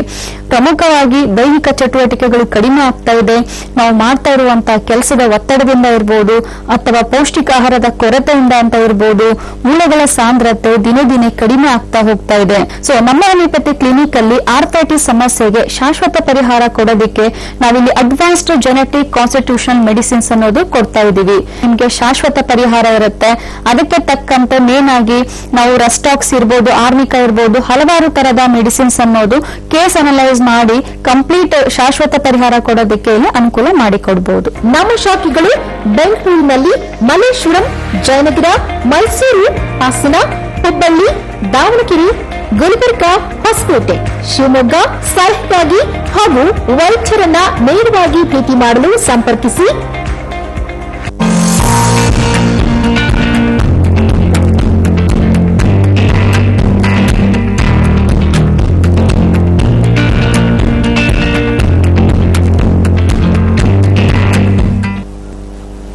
ವಿರಾಮದ ನಂತರ ಮತ್ತೊಮ್ಮೆ ತಮ್ಮೆಲ್ಲರಿಗೂ ನೇರ ಪ್ರಸಾರ ಕಾರ್ಯಕ್ರಮಕ್ಕೆ ಪ್ರೀತಿಯ ಸ್ವಾಗತ. ಇವತ್ತಿನ ನೇರ ಪ್ರಸಾರ ಕಾರ್ಯಕ್ರಮದಲ್ಲಿ ಆರ್ಥ್ರೈಟಿಸ್ ಕುರಿತಾಗಿ ಸಾಕಷ್ಟು ಮಾಹಿತಿಯನ್ನ ಡಾಕ್ಟರ್ ನಿಮ್ಗೆ ನೀಡ್ತಾ ಬರ್ತಾ ಇದ್ದಾರೆ. ಆರ್ಥ್ರೈಟಿಸ್ ಅಂದ್ರೆ ಏನು, ಯಾವೆಲ್ಲ ಕಾರಣಗಳಿಗೆ ಬರುತ್ತೆ, ಹಾಗೆ ಯಾವೊಂದು ಸಿಂಪ್ಟಮ್ಸ್ ಇಂದ ಈ ಆರ್ಥ್ರೈಟಿಸ್ ಸಮಸ್ಯೆನ ಗುರುತಿಸಿಕೊಳ್ಬಹುದು, ಇದ್ರ ಬಗ್ಗೆ ಸಾಕಷ್ಟು ಮಾಹಿತಿಯನ್ನ ನೀಡಿದಾಯ್ತು. ಇನ್ನು ಆರ್ಥ್ರೈಟಿಸ್ ಅಲ್ಲಿ ಟೈಪ್ಸ್ ಇದೆಯಾ, ಎಷ್ಟು ವಿಧಗಳಿವೆ, ಸೊ ಇದ್ರ ಬಗ್ಗೆ ಮಾಹಿತಿಯನ್ನ ನೀಡ್ತೀವಿ. ಡಾಕ್ಟರ್, ಆರ್ಥ್ರೈಟಿಸ್ ಅಲ್ಲಿ ವಿಧಗಳಂತ ಏನಾದ್ರು ಇದೆಯಾ? ಹೌದು. ಸೊ ಆರ್ಥ್ರೈಟಿಸ್ ಅಲ್ಲಿ ನಾವು ಮೋರ್ ದನ್ 100 ಟೈಪ್ಸ್ ಆಫ್ ನೋಡ್ತಾ ಇದೀವಿ. ಬಟ್ ಈಗ ತುಂಬಾ ಕಾಮನ್ ಆಗಿ ನಾವು ನೋಡ್ತಿರೋದು ಒಂದು ಆಸ್ಟಿಯೋ ಆರ್ಥ್ರೈಟಿಸ್, ಇನ್ನೊಂದು rheumatoid arthritis, post viral arthritis, septic arthritis, idiopathic juvenile arthritis ಅಂತ ಹೇಳ್ತೀವಿ, ಮತ್ತೆ ಗೌಟಿ ಆರ್ಥ್ರೈಟಿಸ್. ಸೊ ಸಾಕಷ್ಟು ಜನರಲ್ಲಿ ಆಲ್ಮೋಸ್ಟ್ ಆಸ್ಟಿಯೋ ಆರ್ಥ್ರೈಟಿಸ್ ಮತ್ತೆ ರುಮೆಟಾಯ್ಡ್ ಆರ್ಥ್ರೈಟಿಸ್ ರೇಷಿಯೋ ವೈಸ್ ನೋಡಿದಾಗ ತುಂಬಾ ಕಾಮನ್ ಆಗಿ ನೋಡ್ತಾ ಇದೀವಿ.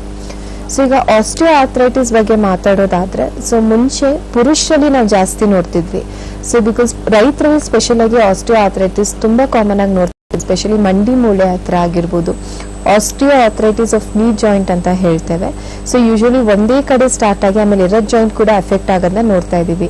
ಸೊ ಗ್ರಾಜುಯಲ್ ಆಗಿ ಎಲ್ಲಾ ಜಾಯಿಂಟ್ಸ್ ಕೂಡ ಅಫೆಕ್ಟ್ ಆಗೋದನ್ನ ಕೂಡ ನೋಡ್ತಾ ಇದೀವಿ.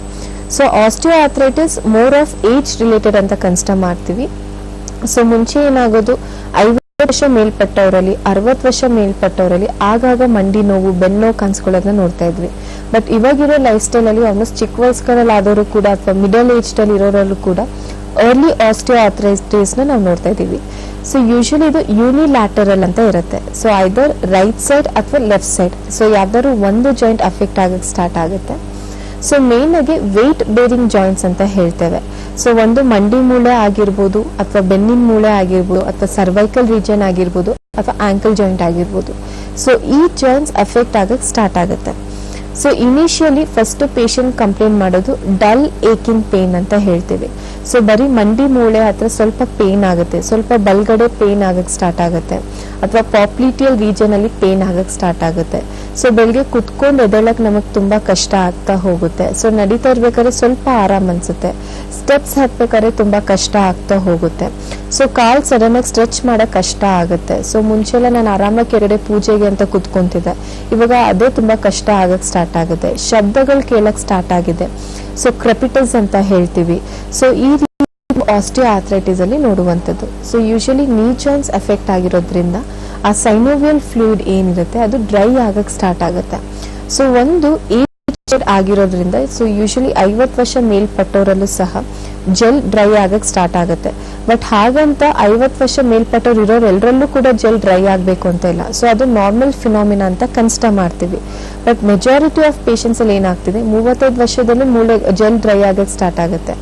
ಸೊ ಎಷ್ಟೋ ಜನ ಎಕ್ಸ್ಟ್ರಾ ಮಾಡ್ಸಿರ್ತಾರೆ, ಮೂಳೆ ಸವಿದಿದೆ ಅಂತ ಬರೋದು, ಅಥವಾ ಅಲ್ಲಿ ಪೋಸ್ಟ್ ಫಾರ್ಮೇಶನ್ ಆಗಿದೆ ಅಂತ ಹೇಳೋದು, ಅಥವಾ ಜೆಲ್ ಡ್ರೈ ಆಗಿದೆ ಅಂತ ಹೇಳೋದು. ಸೊ ಎಷ್ಟೋ ಜನ ಈ ರೀತಿ ಎಕ್ಸ್ಟ್ರಾ ಫಿಲ್ಮ್ ಇಟ್ಕೊಂಡ್ ಬರ್ತಾರೆ. ಸೊ ಒಂದು ನಾವೇನ್ ಹೇಳ್ತೀವಿ ಅಂದ್ರೆ, ಒಂದು ಜೆಲ್ ಡ್ರೈ ಆಗೋ ಜೊತೆಗೆ ಸೊ ಮುಂಚೆ ಅವ್ರ ಆಕ್ಯುಪೇಷನ್ ಏನಿತ್ತು, ಅವ್ರ ದೇಹ ತೂಕ ಹೇಗಿದೆ, ಬಾಡಿ ವೇಟ್ ಏನಾದ್ರು ಜಾಸ್ತಿ ಇದೆಯಾ, ಅಥವಾ ಇದ್ರ ಜೊತೆಗೆ ಬೇರೆ ಏನಾದ್ರು ಅಲೈಡ್ ಹೆಲ್ತ್ ಇಶ್ಯೂಸ್ ಇದೆಯಾ, ಡಯಾಬಿಟಿಕ್ ಇದಾರಾ, ಹೈಪೋಥೈರಾಯ್ಡ್ ಇದಾರಾ, ಇದನ್ನೆಲ್ಲ ಕೂಡ ನಾವು ಕನ್ಸಿಡರ್ ಮಾಡ್ಬೇಕಾಗುತ್ತೆ. 25 ವಯಸ್ಸು ಏಜ್ ಇರೋರಲ್ಲೂ ಕೂಡ ಜೆಲ್ ಡ್ರೈ ಆಗೋ ಚಾನ್ಸಸ್ ಕೂಡ ಹೆಚ್ಚಿರುತ್ತೆ. ಸೊ ಇದನ್ನು ಕೂಡ ನಾವು ಡಿಫ್ರೆನ್ಶಿಯೇಟ್ ಮಾಡಬೇಕಾಗುತ್ತೆ. ಅಂಡ್ ಆಸ್ಟಿಯೋ ಆರ್ಥ್ರೈಟಿಸ್ ಹೇಗಿರುತ್ತೆ ಅಂದ್ರೆ, ಒಂದು ಮಂಡಿ ಮೂಳೆ ಅಫೆಕ್ಟ್ ಆಗ್ತಾ ಆಗ್ತಾ ಬೆರಳಿನ ಮೂಳೆಗಳು ಕೂಡ ಅಫೆಕ್ಟ್ ಆಗ್ತಾ ಆಗುತ್ತೆ. ಸೊ ಐದರ್ ಕಾರ್ಪಲ್ ಜಾಯಿಂಟ್ಸ್ ಆಗಿರ್ಬೋದು, ಮೆಟಕಾರ್ಪಲ್ ಜಾಯಿಂಟ್ಸ್ ಆಗಿರ್ಬೋದು, ಫೆಲೆಂಜಿಸ್ ಆಗಿರ್ಬೋದು, ಅಥವಾ ಟಾರ್ಸಲ್ ಜಾಯಿಂಟ್ಸ್ ಆಗಿರ್ಬೋದು. ಸೊ ಈ ರೀತಿ ಅಫೆಕ್ಟ್ ಆಗಿ ಸ್ಟಾರ್ಟ್ ಆಗುತ್ತೆ. ಸೊ ಕ್ರಮೇಣವಾಗಿ ಈ ಕಾಯಿಲೆ ಒಂದ್ ಜಾಯಿಂಟ್ ಇಂದ ಇನ್ನೊಂದು ಜಾಯಿಂಟ್ ಅಫೆಕ್ಟ್ ಆಗುವಂತದ್ದು. ಸೊ ಎಷ್ಟೋ ಜನ ಪೇಷಂಟ್ಸ್ ಹೇಳ್ತಾರೆ, ಫಸ್ಟ್ ನಮಗೆ ಒಂದೇ ಜಾಯಿಂಟ್ ಪೇನ್ ಆಗ್ತಿತ್ತು, ಬರೀ ಲೆಫ್ಟ್ ಸೈಡ್ ಅಷ್ಟೇ ನೋವು ಸ್ಟಾರ್ಟ್ ಆಗ್ತಿತ್ತು, ಈಗ ಹೋಗ್ತಾ ಹೋಗ್ತಾ ರೈಟ್ ಸೈಡ್ ಕೂಡ ಮೈಲ್ಡ್ ಆಗಿ ಪೇನ್ ಸ್ಟಾರ್ಟ್ ಆಗ್ತಿದೆ. ಸೊ ಸ್ವೆಲ್ಲಿಂಗ್ ಸ್ಟಾರ್ಟ್ ಆಗಿದೆ. ಸೊ ಮುಂಚೆ ಬರೀ ಪೇನ್ ಅಷ್ಟೇ ಇರ್ತಿತ್ತು, ಇವಾಗ ಊತ ಕೂಡ ಸ್ಟಾರ್ಟ್ ಆಗುತ್ತೆ. ಸೊ ಬೆಳಗ್ಗೆ ಎದ್ದ ತಕ್ಷಣ ಕಾಲ್ ನೆಲ ಮೇಲೆ ಇಡಕ್ಕೂ ಕೂಡ ತುಂಬಾ ಕಷ್ಟ ಆಗ್ತಾ ಹೋಗುತ್ತೆ. ಸೊ ಜೊತೆಗೆ ಕಾಂಪ್ಲಿಕೇಶನ್ ಸಹ ಸ್ಟಾರ್ಟ್ ಆಗಿದೆ. ಸೊ ಕೆಲವೊಬ್ಬರಲ್ಲಿ ಮೂಳೆಗಳು ಕೂಡ ಬೆಂಡ್ ಆಗಕ್ಕೆ ನಾಕ್ ನೀ ಅಪಿಯರೆನ್ಸ್ ಅಂತ ಹೇಳ್ತೀವಿ. ಸೊ ಇದು ಕೂಡ osteo arthritis one of the complication ಅಂತ ಹೇಳ್ಬೋದು. ಸೊ ಅದೇ ರೀತಿ ಇತ್ತೀಚಿನ ದಿನಗಳಲ್ಲಿ ಆಸ್ಟಿಯೋ ಮಹಿಳೆಯರಿಗೂ ಕೂಡ ತುಂಬಾ ಬೇಗ ಎಫೆಕ್ಟ್ ಆಗ್ತಿದೆ. ಸ್ಪೆಷಲಿ ಹೌಸ್ ವೈಫ್ ಅಲ್ಲಿ ಆಗಿರ್ಬೋದು, ಸ್ಪೆಷಲಿ ಸೆಡೆಂಟರಿ ಲೈಫ್ ಸ್ಟೈಲ್ ಇದ್ದವರಲ್ಲೂ ಕೂಡ ಆಸ್ಟಿಯೋ ಆರ್ಥ್ರೈಟಿಸ್ ಕೂಡ ಅಷ್ಟೇ ಬೇಗ ಎಫೆಕ್ಟ್ ಆಗುತ್ತೆ. ನೆಕ್ಸ್ಟ್ ತುಂಬಾ ಕಾಮನ್ ಆಗಿ ನೋಡ್ತಿರೋದು ಸ್ಪಾಂಡಿಲೋಸಿಸ್ ಸಮಸ್ಯೆ. ಸ್ಪಾಂಡಿಲೋಸಿಸ್ ಸಮಸ್ಯೆ ಬಂತು ಅಂದ ತಕ್ಷಣ ಎಷ್ಟೋ ಜನ ಫಸ್ಟ್ ನೋಡೋದು ಆಪರೇಷನ್ ಅಥವಾ ಸರ್ಜರಿ ಪ್ರಿಫರ್ ಮಾಡ್ತಾ ಹೋಗ್ತಾರೆ. ಸೊ ಕೆಲವೊಬ್ರು ಪೇಷಂಟ್ಸ್ ಅಲ್ಲಿ ಡಿಸ್ಕ್ ಬಲ್ಜ್ ಆಗ್ತಾ ಹೋಗೋದು ಅಥವಾ ಲಂಬಾ ರೀಜನ್ ಅಲ್ಲಿ ಅಥವಾ ಸರ್ವೈಕಲ್ ರೀಜನ್ ಅಲ್ಲಿ ಸ್ಟೀನೋಸಿಸ್ ಆಗಕ್ಕೆ ಸ್ಟಾರ್ಟ್ ಆಗೋದು. ಸೊ ಇದರಿಂದ ನರ್ವ್ ಕಂಪ್ರೆಷನ್ ಆಗಿ ರೇಡಿಯೇಟಿಂಗ್ ಪೇನ್ ಆಗುವಂತದನ್ನ ನೋಡ್ತಾ ಇದೀವಿ. ಸೊ ಯೂಶಲಿ ಆರ್ಥ್ರೈಟಿಸ್ ಅನ್ನೋ ಸಮಸ್ಯೆ ಲೋಕಲೈಸ್ಡ್ ಪೇನ್ ಆಗಿದ್ರೆ, ಅಂದ್ರೆ ಆ ಪರ್ಟಿಕ್ಯುಲರ್ ಜಾಯಿಂಟ್ ಅಷ್ಟೇ ಎಫೆಕ್ಟ್ ಆಗಿ ಆ ಪರ್ಟಿಕ್ಯುಲರ್ ಜಾಯಿಂಟ್ ಅಲ್ಲೇ ಪೇನ್ ಸ್ಟಾರ್ಟ್ ಆಗೋದಾದ್ರೆ, ಸ್ಪಾಂಡಿಲೋಸಿಸ್ ಅನ್ನೋ ಸಮಸ್ಯೆ ರೇಡಿಯೇಟಿಂಗ್ ಇರುತ್ತೆ. ಸೊ ಇನಿಷಿಯಲಿ ಲೋಕಲೈಸ್ಡ್ ಅಂದ್ರೆ ಆ ಪರ್ಟಿಕ್ಯುಲರ್ ಪಾರ್ಟ್ ಅಲ್ಲಿ ಅಷ್ಟೇ ಪೇನ್ ಸ್ಟಾರ್ಟ್ ಆಗಿ ಹಾಗೆ ಬೇರೆ ಕಡೆ ಕೂಡ ಸ್ಪ್ರೆಡ್ ನೋವು ರೇಡಿಯೇಟ್ ಆಗಕ್ಕೆ ಸ್ಟಾರ್ಟ್ ಆಗುತ್ತೆ. ಸೊ ತುಂಬಾ ಕಾಮನ್ ಆಗಿ ನೋಡ್ತಿರೋದು ಸರ್ವೈಕಲ್ ಸ್ಪಾಂಡಿಲೋಸಿಸ್ ಮತ್ತೆ ಲಂಬಾ ಸ್ಪಾಂಡಿಲೋಸಿಸ್. ಸೊ ಇದು ಕೂಡ ವೇಟ್ ಬೇರಿಂಗ್ ಜಾಯಿಂಟ್ ಆಗಿರೋದ್ರಿಂದ ಸೊ ಯೂಶಲಿ ಆ ಡಿಸ್ಕ್ ಸ್ಪೇಸ್ ಏನಿರುತ್ತೆ, ಆ ಡಿಸ್ಕ್ ಸ್ಪೇಸ್ ತುಂಬಾ ಚಿಕ್ಕದಾಗಕ್ಕೆ ಸ್ಟಾರ್ಟ್ ಆಗಿ ನರ್ವ್ ಕಂಪ್ರೆಷನ್ ಆಗಕ್ಕೆ ಸ್ಟಾರ್ಟ್ ಆಗುತ್ತೆ. ಸೊ ಕೆಲವೊಬ್ರು ಬಲ್ಜ್ ಆಗಕ್ಕೆ ಕೂಡ ಸ್ಟಾರ್ಟ್ ಆಗುತ್ತೆ. ಅಂಡ್ ಎಷ್ಟೋ ಜನ ಆಪರೇಷನ್ ಮಾಡಿದ್ರು ಸಹ ಪೇನ್ ಹಾಗೆ ಇದೆ ಅಂತಾನು ಕಂಪ್ಲೇಂಟ್ ಮಾಡ್ತಾರೆ. ಸ್ವಪ್ನ ಬೆಂಡ್ ಮಾಡಕ್ ಕಷ್ಟ ಆಗೋದು, ಸೊ ಬೆನ್ನಿನ ಮೇಲೆ ಮಲ್ಕೊಬೇಕಾದ್ರೆ ತುಂಬಾ ಪೇನ್ ಆಗ್ತಾ ಆಗೋದು, ಅಥವಾ ಕತ್ತಿನ ಭಾಗದಿಂದ ಕೈಯವರೆಗೂ ಪೇನ್ ರೇಡಿಯೇಟ್ ಆಗ್ತಾ ಹೋಗೋದು, ತುಂಬಾ ಜೋಮ್ ಹಿಡಿತಾ ಹೋಗೋದು, ಚುಚ್ದಂಗ್ ಆಗ್ತಾ ಹೋಗೋದು, ಕೈಯಲ್ಲೆಲ್ಲ ಮರ್ಗಟ್ಟಂಗ್ ಆಗಿದೆ ಅಂತ ಅನ್ಸೋದು, ಭಾರ ಆಗಿದೆ ಅಂತ ಅನ್ಸೋದು, ಸೆನ್ಸೇಷನ್ ತುಂಬಾ ಕಡಿಮೆ ಆಗ್ತಿದೆ. ಸೊ ಅಲ್ಲಿ ಪಾದ ಮುಟ್ಟಿದ್ರು ಸಹ ನಮ್ಗೆ ನೋವು ಗೊತ್ತಾಗಲ್ಲ, ಪಿಂಚ್ ಮಾಡಿದ್ರು ಸಹ ನಮ್ಗೆ ಆ ಸೆನ್ಸೇಷನ್ ಗೊತ್ತಾಗಲ್ಲ, ಚುಚ್ದಂಗ್ ಆಗುತ್ತೆ, ಏನಾದ್ರು ಹುಳ ಓಡಾಡ್ದಂಗ್ ಅನ್ಸುತ್ತೆ ಅಂತ ಅನ್ಸೋದು. ಸೊ ಈ ರೀತಿ ಸ್ಪಾಂಡಿಲೋಸಿಸ್ ಸಮಸ್ಯೆ ಇದ್ದವರಲ್ಲೂ ಕೂಡ ನಾವು ಪೆರಿಫೆರಲ್ ನ್ಯೂರೋಪತಿ ಅನ್ನೋ ಸಿಂಪ್ಟಮ್ಸ್ ಕೂಡ ನಾವು ತುಂಬಾ ಕಾಮನ್ ಆಗಿ ನೋಡ್ತಾ ಇದೀವಿ. ಸೊ ಸರ್ವೈಕಲ್ ಸ್ಪಾಂಡಿಲೋಸಿಸ್ ಆಗಿರ್ಬೋದು ಅಥವಾ ಲಂಬಾ ಸ್ಪಾಂಡಿಲೋಸಿಸ್ ಆಗಿರ್ಬೋದು ಅಷ್ಟೇ ಕಾಮನ್ ಆಗಿ ನೋಡುವಂಥದ್ದು. ಅಂಡ್ ಯೂಶಲಿ ತುಂಬಾ ಭಾರ ಎತ್ತೋರಾಗಿರ್ಬೋದು ಅಥವಾ ರಾಂಗ್ ಪೋಸ್ಚರ್ ಆಗಿರ್ಬೋದು. ಸೊ 8 hours 12 hours ಕಂಟಿನ್ಯೂಸ್ ಆಗಿ ಸಿಸ್ಟಮ್ ಮುಂದೆ ಕೆಲಸ ಮಾಡೋದಾಗಿರ್ಬೋದು, ಅಥವಾ ಕೂಲಿ ಕೆಲಸ ಮಾಡೋರಾಗಿರ್ಬೋದು, ತುಂಬಾ ಹೊತ್ತು ನಿಂತ್ಕೊಂಡು ಕೆಲಸ ಮಾಡೋರಾಗಿರ್ಬೋದು. ಸೊ ಇವರಲ್ಲಿ ಸ್ಪಾಂಡಿಲೋಸಿಸ್ ಸಮಸ್ಯೆ ನಾವು ಅಷ್ಟೇ ಕಾಮನ್ ಆಗಿ ನೋಡೋದು. ಸೆಕೆಂಡ್ ಆಗಿ ತುಂಬಾ ಕಾಮನ್ ಆಗಿ ನೋಡ್ತಿರೋದು ರುಮ್ಯಾಟಾಯ್ಡ್ ಆರ್ಥ್ರೈಟಿಸ್. ಬಿಕಾಸ್ ಎಷ್ಟೋ ಜನ ಪೇಷಂಟ್ಸ್ ಅಲ್ಲಿ ರುಮ್ಯಾಟಾಯ್ಡ್ ಆರ್ಥ್ರೈಟಿಸ್ಗೆ ಕರೆಕ್ಟ್ ಆಗಿ ಟ್ರೀಟ್ಮೆಂಟ್ ತಗೊಳ್ದೆ ಎಷ್ಟೋ ಜನರಲ್ಲಿ ಕಾಂಪ್ಲಿಕೇಶನ್ ಸಹ ಆಗ್ತಿರುತ್ತೆ. ಸೊ ಕೆಲವೊಬ್ಬರು ಎಲ್ಲಾ ರೀತಿ ಟ್ರೀಟ್ಮೆಂಟ್ ತಗೊಂಡ್ರು ಸಹ ಅವ್ರಿಗೆ ಪೇನ್ ಹಾಗೆ ಉಳ್ಕೊಳ್ಳುವಂಥದ್ದು, ಕಾಯಿಲೆ ಹಾಗೆ ಪ್ರೋಗ್ನೋಸಿಸ್ ತುಂಬಾ ಬ್ಯಾಡ್ ಆಗಿ ಆಗುವಂಥದ್ದು ಅಥವಾ ಪೋರ್ ಆಗುವಂಥದ್ದು, ಅಥವಾ ಕಾಯಿಲೆ ಹಾಗೆ ಬೆಳೀತಿರುವುದಂಥದ್ದು, ಅಥವಾ ಕೆಲವೊಬ್ಬರಿಗೆ ಎಲ್ಲ ಜಾಯಿಂಟ್ಸ್ ಎಲ್ಲ ಬೆಂಡ್ ಆಗಕ್ಕೆ ಸ್ಟಾರ್ಟ್ ಆಗುವಂಥದ್ದು, ಅಥವಾ ಬೆನ್ನಿನ ಮೂಳೆ ಎಫೆಕ್ಟ್ ಆಗುವಂಥದ್ದು, ಕ್ರಮೇಣವಾಗಿ ಎಲ್ಲ ಜಾಯಿಂಟ್ಸ್ ಎಫೆಕ್ಟ್ ಆಗ್ತಿದೆ ಅಂತ ಹೇಳೋದು. ಸೊ ಈ ರೀತಿ ರುಮ್ಯಾಟಾಯ್ಡ್ ಆರ್ಥ್ರೈಟಿಸ್ ಪೇಷಂಟ್ಸ್ ಅಲ್ಲಿ ತುಂಬಾ ಕಾಮನ್ ಆಗಿ ನೋಡ್ತಾ ಇದೀವಿ. ಸೊ ರುಮ್ಯಾಟಾಯ್ಡ್ ಆರ್ಥ್ರೈಟಿಸ್ ಏನಿರುತ್ತೆ, ಸೊ ಮೇನ್ ಆಗಿ ಇದು ಜಾಯಿಂಟ್ಸ್ ಅಷ್ಟೇ ಸೀಮಿತ ಆಗಿರಲ್ಲ. ಸೊ ಇದನ್ನ ನಾವು ಆಟೋ ಇಮ್ಯೂನ್ ಡಿಸಾರ್ಡರ್ ಅಂತ ಹೇಳ್ತೀವಿ, ಆಟೋ ಇಮ್ಯುನಿಟಿ ಅಂತ ಹೇಳ್ತೀವಿ. ಸೊ ಆಟೋ ಇಮ್ಯೂನ್ ಡಿಸಾರ್ಡರ್ಸ್ ಅನ್ನೋದು ರಕ್ತಕ್ಕೆ ಸಂಬಂಧಪಟ್ಟಿದ್ದು. ಸೊ ಬ್ಲಡ್ ಅಲ್ಲಿ ಕೆಲವೊಮ್ಮೆ ಇಂಬ್ಯಾಲೆನ್ಸ್ ಆಗುವಂಥದ್ದು. ಸೊ ಆಂಟಿಬಾಡೀಸ್ ಪ್ರೊಡಕ್ಷನ್ ಏನಾಗ್ತಿರುತ್ತೆ, ಸೊ ನಾರ್ಮಲ್ ಆಗಿ ಇನ್ಫೆಕ್ಟೆಡ್ ಸೆಲ್ ನ ಸಾಯಿಸ್ತಾ ಹೋಗ್ಬೇಕಾಗತ್ತೆ. ಬಟ್ ಯೂಶಲಿ ಆಟೋ ಇಮ್ಯುನಿಟಿ ಅಥವಾ ಆಟೋ ಇಮ್ಯೂನ್ ಡಿಸಾರ್ಡರ್ ಮೇನ್ ಆಗಿ ಬೋನ್ ಟಿಶ್ಯೂಸ್ ನ ಡ್ಯಾಮೇಜ್ ಮಾಡುತ್ತೆ. ಸೊ ಅವ್ರ ಬಾಡಿ ಅಗೇನ್ಸ್ಟೇ, ಅವ್ರ ಜಾಯಿಂಟ್ ಅಗೇನ್ಸ್ಟೇ, ಅವ್ರ ಬೋನ್ ಟಿಶ್ಯೂಸ್ ಅಗೇನ್ಸ್ಟೇ ಆಂಟಿಬಾಡೀಸ್ ಪ್ರೊಡಕ್ಷನ್ ಆಗ್ತಾ ಹೋದಾಗ ಬೋನ್ ಟಿಶ್ಯೂಸ್ ಎಲ್ಲ ಡ್ಯಾಮೇಜ್ ಆಗ್ತಾ ಹೋಗಿ ಸೈನೋವೈಟಿಸ್ ಅಥವಾ ಸೈನೋವಿಯಲ್ ಫ್ಲೂಯಿಡ್ ಅಲ್ಲಿ ಇನ್ಫೆಕ್ಷನ್ ಆಗಕ್ಕೆ ಸ್ಟಾರ್ಟ್ ಆಗಿ ಇನ್ಫ್ಲಮೇಟರಿ ಚೇಂಜಸ್ ಆಗೋದನ್ನ ನೋಡ್ತೀವಿ. ಸೊ ಯೂಶಲಿ ರುಮ್ಯಾಟಾಯ್ಡ್ ಆರ್ಥ್ರೈಟಿಸ್ ಇಂದ ಸಫರ್ ಆಗಿದ್ದವರು ಸೊ ಹಿಸ್ಟ್ರಿನಲ್ಲಿ ಚಳಿ ಜ್ವರ ಬಂತು, ಅಥವಾ ನನಗೆ ಜಾಯಿಂಟ್ ಪೇನ್ ಸ್ಟಾರ್ಟ್ ಆಗೋಕ್ಕಿಂತ ಮುಂಚೆ ಸ್ವಲ್ಪ ಚಳಿ ಆಗಕ್ಕೆ ಸ್ಟಾರ್ಟ್ ಆಗಿ ಸ್ವಲ್ಪ ಜ್ವರ ಬಂದು ಅದಾದ್ಮೇಲೆ ಜಾಯಿಂಟ್ ಪೇನ್ ಸ್ಟಾರ್ಟ್ ಆಯ್ತು. ಸೊ ರುಮ್ಯಾಟಾಯ್ಡ್ ಪ್ರೊಫೈಲ್ ಮಾಡಿಸಿದಾಗ CRP ಆಗಿರ್ಬೋದು, ACC ಆಗಿರ್ಬೋದು, ಅಥವಾ ರುಮ್ಯಾಟಾಯ್ಡ್ ಫ್ಯಾಕ್ಟರ್ ಆಗಿರ್ಬೋದು, RA ಫ್ಯಾಕ್ಟರ್ ಆಗಿರ್ಬೋದು, ಸೊ ಇದೆಲ್ಲ ಪಾಸಿಟಿವ್ ಬರಕ್ ಸ್ಟಾರ್ಟ್ ಆಯ್ತು. ಸೊ ಫಸ್ಟ್ ಸ್ಮಾಲ್ ಜಾಯಿಂಟ್ಸ್ ಇಂದಾನೆ ಸ್ಟಾರ್ಟ್ ಆಯ್ತು. ಸೊ ಬೈಲ್ಯಾಟರಲಿ ಸಿಮೆಟ್ರಿಕಲ್ ಜಾಯಿಂಟ್ಸ್ ಅಂತ ಹೇಳ್ತೀವಿ. ಸೊ 2 ಜಾಯಿಂಟ್ಸ್ 2 ಕೈ ಬೆರಳುಗಳು ಸ್ಟಾರ್ಟ್ ಆಯ್ತು. ಸೊ ಬೆಳಿಗ್ಗೆ ಎದ್ದ ತಕ್ಷಣ ಸ್ವೆಲ್ಲಿಂಗ್ ಇರುತ್ತೆ, ಬಿಸಿಲಲ್ಲಿ ಕೈ ಇಡ್ಬೇಕು ಅಂತ ಅನ್ಸುತ್ತೆ. ಸೊ ಬಿಸಿಲಿಗೆ ಹೋದಾಗ ಸ್ವಲ್ಪ ಆರಾಮ್ ಅನ್ಸುತ್ತೆ, ಅಥವಾ ಬಿಸಿ ನೀರ್ ಹಾಕಿದಾಗ ಸ್ವಲ್ಪ ಆರಾಮ್ ಅನ್ಸುತ್ತೆ. ಸೊ ಕೈ ಬೆರಳೆಲ್ಲ ಊತ ಸ್ಟಾರ್ಟ್ ಆಗಿದೆ, ಜಾಯಿಂಟ್ಸ್ ಅಲ್ಲಿ ಸ್ವೆಲ್ಲಿಂಗ್ ಆಗ್ತಿದೆ. ಸೊ ಆ ಪಾರ್ಟ್ ಮುಟ್ಟಕ್ಕೆ ತುಂಬಾ ಬಿಸಿ ಆಗ್ತಿದೆ. ಸೊ ಮೈಯೆಲ್ಲ ಜ್ವರ ಬಂದಾಗ ಅನ್ಸ್ತಿರುತ್ತೆ. ಸೊ ಮುಟ್ಟ ತಕ್ಷಣ ನೋವು ಇನ್ನೂ ಜಾಸ್ತಿ ಆಗುತ್ತೆ, ಕೈ ಮಡ್ಚಕ್ ಆಗಲ್ಲ. ಸೊ ಕೈ ಬೆರಳಲ್ಲಿ ಸ್ಟಾರ್ಟ್ ಆಗಿ ಈಗ ಮಂಡಿ ನೋವು ಸ್ಟಾರ್ಟ್ ಆಗಿದೆ, ಆಂಕಲ್ ಜಾಯಿಂಟ್ ಸ್ಟಾರ್ಟ್ ಆಗಿದೆ, ಬೆನ್ನಿನ ಮೂಳೆ ಕೂಡ ಇವಾಗ ಅಫೆಕ್ಟ್ ಆಗ್ತಿದೆ, ಆಂಕಲೈಸಿಸ್ ಸ್ಪಾಂಡಿಲೈಟಿಸ್ ಅಂತ ಹೇಳ್ತೀವಿ. ಸೊ ಈ ರೀತಿ ರುಮ್ಯಾಟಾಯ್ಡ್ ಆರ್ಥ್ರೈಟಿಸ್ ಸ್ಮಾಲ್ ಜಾಯಿಂಟ್ಸ್ ಇಂದ ಎಫೆಕ್ಟ್ ಆಗಿ ಲಾರ್ಜ್ ಜಾಯಿಂಟ್ಸ್ ಕೂಡ ಎಫೆಕ್ಟ್ ಆಗಕ್ಕೆ ಸ್ಟಾರ್ಟ್ ಆಗುತ್ತೆ. ಸೊ ಮೇನ್ ಆಗಿ ಆಟೋಇಮ್ಯೂನ್ ಡಿಸಾರ್ಡರ್ ಆಗಿರೋದ್ರಿಂದ ಎಷ್ಟೋ ಜನ patients specially rheumatoid arthritis patients ಇನ್ನ ಲೈಫ್ ಲಾಂಗ್ ಸಫರ್ ಆಗೋದಿರುತ್ತೆ. ಲೈಫ್ ಲಾಂಗ್ ಮಾತ್ರೆ ತಗೊಬೇಕು. ಸೊ ಮಾತ್ರೆ ಬಿಟ್ಟರೆ ಬೇರೆ ಏನು ಆಪ್ಷನ್ಸೇ ಇರಲ್ಲ. ಸೊ ಮಾತ್ರೆ ತಗೊಂಡು ಮೂಳೆಗಳು ಬೆಂಡಾದ್ರೂ ಕೂಡ ಲೈಫ್ ಹಾಗೆ ಲೀಡ್ ಮಾಡಬೇಕು. ಅಂಡ್ ಎಷ್ಟೋ ಜನ ಪೇಷಂಟ್ಸ್ ಕೂಡ ಡಿಪ್ರೆಷನ್ಗೂ ಸಹ ಹೋಗಿರ್ತಾರೆ. ಅಂಡ್ ಡೆಫಿನೆಟ್ಲಿ ರುಮ್ಯಾಟಾಯ್ಡ್ ಆರ್ಥರೈಟಿಸ್ ಕೂಡ ನಾವು ಕ್ಯೂರ್ ಮಾಡ್ಬೋದು. ಸೊ ಒಂದು ಆಟೋ ಇಮ್ಯುನಿಟಿ ಏನಿರುತ್ತೆ ಅದಕ್ಕೆ ನಾವು ರೂಟ್ ಕಾಸ್ ಬೇಸಿಸ್ ಮೇಲೆ ಟ್ರೀಟ್ಮೆಂಟ್ ಕೊಡೋದ್ರಿಂದ ಸೊ ಒಂದು ನಾವು ಕಾಯಿಲೆನೂ ಸಹ ಕಂಟ್ರೋಲ್ ಮಾಡೋದು ಇರುತ್ತೆ. ಇನ್ನೊಂದು ಜೊತೆಗೆ ಸ್ಟ್ರಕ್ಚರಲ್ ಚೇಂಜಸ್ನು ಕೂಡ ಅವಾಯ್ಡ್ ಮಾಡ್ಬೋದು. So normal healthy life without medication ಕೂಡ ಲೀಡ್ ಮಾಡಂಗೆ ಹೋಮಿಯೋಪತಿಕ್ ಮೆಡಿಸಿನ್ಸ್ ಹೆಲ್ಪ್ ಮಾಡುತ್ತೆ. ಸೊ ಅದೇ ರೀತಿ ತುಂಬಾ ಕಾಮನ್ ಆಗಿ ನೋಡ್ತಿರೋದು ಸೀರೋ ನೆಗೆಟಿವ್ ಆರ್ಥರೈಟಿಸ್ ಅಂತ ಹೇಳ್ತೇವೆ. ಸೊ ಎಲ್ಲಾ ರೀತಿಯ ರುಮ್ಯಾಟಾಯ್ಡ್ ಆರ್ಥರೈಟಿಸ್ ಸಿಂಪ್ಟಮ್ಸ್ ಇರುತ್ತೆ. ಬಟ್ ರಕ್ತ ಪರೀಕ್ಷೆ ಮಾಡಿಸಿದಾಗ ಎಲ್ಲ ರಿಪೋರ್ಟ್ಸ್ ನೆಗೆಟಿವ್ ಬರುತ್ತೆ. ಸೊ ಇದನ್ನ ನಾವು ಸೀರೋ ನೆಗೆಟಿವ್ ಆರ್ಥರೈಟಿಸ್ ಅಂತ ಹೇಳ್ತೇವೆ. ಸೊ ಸೀರೋ ನೆಗೆಟಿವ್ ಆರ್ಥರೈಟಿಸ್ ಇದ್ರೂ ಸಹ ನಿಮ್ಮಲ್ಲಿ RA ಫ್ಯಾಕ್ಟರ್ ಪಾಸಿಟಿವ್ ಬರೋ ಸಾಧ್ಯತೆ ಹೆಚ್ಚಿರುತ್ತೆ. ಸೊ ಇದು ನಾವು ತುಂಬಾ ಕಾಮನ್ ಆಗಿ ನೋಡುವಂಥದ್ದು. ಸೊ ಕೆಲವೊಂದು ಮೆಟಬಾಲಿಕ್ ಡಿಸಾರ್ಡರ್ಸ್ ಇರೋದ್ರಿಂದ ಸೊ ಕೆಲವೊಬ್ಬರಲ್ಲಿ ಗೌಟಿ ಆರ್ಥರೈಟಿಸ್ ಅಂತ ಹೇಳ್ತೀವಿ. ಸೊ ಯೂಶಲಿ ಗ್ರೇಟ್ ಟೋ ಅಫೆಕ್ಟ್ ಆಗುವಂಥದ್ದು. ಸೊ ಬರೀ ಗ್ರೇಟ್ ಟೋನಲ್ಲಿ ಅವ್ರಿಗೆ ಪೇನ್ ಜಾಸ್ತಿ ಆಗುವಂಥದ್ದು. ಸೊ ಅವರಲ್ಲಿ ಯೂರಿಕ್ ಆಸಿಡ್ ಲೆವೆಲ್ಸ್ ಯಾವಾಗಲೂ ಜಾಸ್ತಿ ಇರುತ್ತೆ. ಸೊ ಮಾತ್ರೆ ತಗೊಂಡಾಗ್ಲೂ ಅಷ್ಟೇ ಅವ್ರಿಗೆ ಕಡಿಮೆ ಆಗುತ್ತೆ. ಸೊ ಒನ್ಸ್ ಮಾತ್ರೆ ಸ್ಟಾಪ್ ಮಾಡಾದ್ಮೇಲೆ ಅವರಲ್ಲಿ ಯೂರಿಕ್ ಆಸಿಡ್ ಜಾಸ್ತಿ ಆದಾಗ ಒನ್ಸ್ ಅಗೇನ್ ಅವ್ರಿಗೆ ಜಾಯಿಂಟ್ ಪೇನ್ ಸ್ಟಾರ್ಟ್ ಆಗುವಂಥದ್ದು. ಸೊ ಕ್ರಮೇಣವಾಗಿ ಆಂಕಲ್ ಜಾಯಿಂಟ್ ಕೂಡ ಸ್ಪ್ರೆಡ್ ಆಗುವಂಥದ್ದು. ಸೊ ಇದನ್ನ ನಾವು ಗೌಟಿ ಆರ್ಥರೈಟಿಸ್ ಅಂತ ಹೇಳ್ತೇವೆ. ವೀಕ್ಷಕರೇ, ಇವತ್ತಿನ ನೇರ ಪ್ರಸಾರ ಕಾರ್ಯಕ್ರಮದಲ್ಲಿ ಆರ್ಥರೈಟಿಸ್ ಕುರಿತಾಗಿ ಸಾಕಷ್ಟು ಮಾಹಿತಿಯನ್ನ ಡಾಕ್ಟರ್ ನಿಸರ್ಗ ಅವರು ನಿಮಗೆ ನೀಡ್ತಾ ಇದ್ದಾರೆ. ಸೊ ನಿಮ್ಮಲ್ಲಿ ಕೂಡ ಯಾವುದೇ ರೀತಿಯಾದಂತಹ ಕ್ವೆಶನ್ಸ್ ಇರಬಹುದು, ಕ್ವೇರೀಸ್ ಇರಬಹುದು, ಆರ್ಥರೈಟಿಗೆ ಸಂಬಂಧಪಟ್ಟಂತೆ ನೀವು ಕೂಡ ಕರೆ ಮಾಡಬಹುದು. ಡಾಕ್ಟರ್ ಜೊತೆ ನೇರವಾಗಿ ಮಾತಾಡಬಹುದು. ನಿಮ್ಮೆಲ್ಲಾ ಸಮಸ್ಯೆಗಳಿಗೆ ಪರಿಹಾರ ಮಾರ್ಗಗಳನ್ನ ನೀವು ಪಡ್ಕೊಳ್ಬಹುದು ಅಂತ ಹೇಳ್ತಾ ಇದೀವಿ. ನೀವು ಮಾಡಬೇಕಾಗಿರೋದು ಇಷ್ಟೇ, ಟಿವಿ ಸ್ಕ್ರೀನ್ ಮೇಲೆ ಕಾಣ್ತಾ ಇರುವಂತಹ ನಂಬರ್ಗೆ ಕರೆ ಮಾಡಿ ಡಾಕ್ಟರ್ ಜೊತೆ ನೇರವಾಗಿ ಮಾತಾಡಬಹುದು. ಇನ್ನು ನಮ್ಮ ವೈದ್ಯಶಾಲಾ ಬೆಂಗಳೂರಿನಲ್ಲಿ 2 ಬ್ರಾಂಚಸ್ ಇದೆ, ಮಲ್ಲೇಶ್ವರಂ ಮತ್ತು ಜಯನಗರ. ನಿಮಗೆ ಹೆಚ್ಚಿನ ಡೀಟೇಲ್ಸ್ ಬೇಕು ಅಂದ್ರೆ ಟಿವಿ ಸ್ಕ್ರೀನ್ ಮೇಲೆ ಕಾಣ್ತಾ ಇರುವಂತಹ ನಂಬರ್ಗೆ ನೀವು ಕರೆ ಮಾಡಬೇಕಾಗುತ್ತೆ. ಬ್ಯಾಂಗ್ಳೂರ್ ಬಿಟ್ಟು ಆಚೆ ಇರುವಂತಹವರಿಗೆ ಮೈಸೂರು, ಹಾಸನ, ಹುಬ್ಳಿ, ದಾವಣಗೆರೆ, ಗುಲ್ಬರ್ಗಾ, ಶಿವಮೊಗ್ಗ ಹೀಗೆ ಹಲವಾರು ಕಡೆ ನಮ್ಮ ವೈದ್ಯಶಾಲಾ ಬ್ರಾಂಚಸ್ ಇದೆ. ಕಂಪ್ಲೀಟ್ ಡೀಟೇಲ್ ಬೇಕು, ಅಪಾಯಿಂಟ್ಮೆಂಟ್ ಕಾಲ್ ನ ಫಿಕ್ಸ್ ಮಾಡ್ಕೊಳ್ಬೇಕು ಅಂದ್ರೆ ಟಿವಿ ಸ್ಕ್ರೀನ್ ಮೇಲೆ ಕಾಣ್ತಾ ಇರುವಂತಹ ನಂಬರ್ಗೆ ಕರೆ ಮಾಡಿ ಹೆಚ್ಚಿನ ಮಾಹಿತಿಯನ್ನ ನೀವು ಪಡ್ಕೊಳ್ಬಹುದು. ಇನ್ನು ಆರ್ಥರೈಟಿಸ್ ಸಮಸ್ಯೆಯ ಕುರಿತಾಗಿ ಸಾಕಷ್ಟು ಮಾಹಿತಿಯನ್ನ ನೀಡ್ತಾ ಇದ್ವಿ. ಇನ್ನು ಟೈಪ್ಸ್ ಅಂದ್ರೆ ಏನು, ಯಾವ ರೀತಿಯಾದಂತಹ ಟೈಪ್ಸ್ ಇದೆ, ಇದ್ರ ಬಗ್ಗೆ ಮಾಹಿತಿಯನ್ನ ನೀಡಿದ್ದಾಯ್ತು. ಮಂಡಿ ನೋವಾಗಿರ್ಬೋದು, ಬೆನ್ನು ನೋವಾಗಿರ್ಬೋದು, ಅಥವಾ ಕುತ್ತಿಗೆ ಭಾಗದಲ್ಲಿರುವಂತಹ ಇತ್ತೀಚಿನ ದಿನಗಳಲ್ಲಿ ಹೆಚ್ಚಾಗ್ತಾ ಇದೆ ಈ ಕುತ್ತಿಗೆ ನೋವು. ಇದಕ್ಕೆ ಕಾರಣಗಳೇನು, ನಾವು ಕೂರುವಂತಹ ಪೊಸಿಷನ್ ಆಗಿರ್ಬೋದಾ, ಪೋಸ್ಚರ್ ಇದಕ್ಕೆ ಇಂಪಾರ್ಟೆಂಟ್ ಆಗುತ್ತಾ? ಸೊ ಇದ್ರ ಬಗ್ಗೆ ಮಾಹಿತಿಯನ್ನ ನೀಡ್ತೀವಿ. ಡಾಕ್ಟರ್, ಇತ್ತೀಚಿನ ದಿನದಲ್ಲಿ ಕುತ್ತಿಗೆ ಭಾಗದಲ್ಲಿ ನೋವು ಹೆಚ್ಚಾಗಿ ಕಾಣಿಸ್ಕೊಳ್ತದೆ, ಅದರಲ್ಲೂ ಚಿಕ್ಕ ಮಕ್ಕಳಲ್ಲಿ ಹೆಚ್ಚಾಗಿ ಕಾಣಿಸ್ಕೊಳ್ತಾರೆ. ಇದಕ್ಕೆ ಕಾರಣ ಏನು ಹಾಗಿದ್ರೆ? ಸೊ ಯೂಶಲಿ ಸ್ಕೂಲ್ ಮಕ್ಕಳಲ್ಲಿ ಆಗಿರ್ಬೋದು ಅಥವಾ ಕಾಲೇಜ್ ಹುಡುಗರಲ್ಲಿ ಆಗಿರ್ಬೋದು. ಸೊ ಸರ್ವೈಕಲ್ ಸ್ಪಾಂಡಿಲೋಸಿಸ್ ಸಹ ಆಗಿರ್ಬೋದು, ಅಥವಾ ಸರ್ವೈಕಲ್ ರೀಜನ್ ಆ ಭಾಗದಲ್ಲಿ ವೀಕ್ನೆಸ್ ಆಗೋದನ್ನ ನಾವು ತುಂಬಾ ಕಾಮನ್ ಆಗಿ ನೋಡ್ತಾ ಇದೀವಿ. ಸೊ ಐದರ್ ರಾಂಗ್ ಪೋಸ್ಚರ್ ಕೂಡ one of the main symptom ಅಂತಾನೆ ಹೇಳ್ಬೋದು. ಬಿಕಾಸ್ ಎಷ್ಟೋ ಜನ ಪಿಲ್ಲೋ ಯೂಸ್ ಮಾಡೋದು ತುಂಬಾ ಹೈಟ್ ಇರೋ ಪಿಲ್ಲೋನ ಯೂಸ್ ಮಾಡ್ತಾರೆ, ಅಥವಾ ಸ್ಲೀಪಿಂಗ್ ಪೋಸ್ಚರ್ ತುಂಬಾ ರಾಂಗ್ ಆಗಿರ್ಬೋದು, ಅಥವಾ ಸಡನ್ ಆಗಿ ಮಸಲ್ ಸ್ಟ್ರೈನ್ ಆಗಿರ್ಬೋದು, ಅಥವಾ ಸಡನ್ ಆಗಿ ಫ್ಲೆಕ್ಷನ್ ಆಗಿರ್ಬೋದು. ಸೊ ಈ ರೀತಿ ಇದ್ದಾಗ ಪ್ರೆಷರ್ ಬೀಳಕ್ ಸ್ಟಾರ್ಟ್ ಆಗುತ್ತೆ ಸರ್ವೈಕಲ್ ರೀಜನ್ ಅಲ್ಲಿ.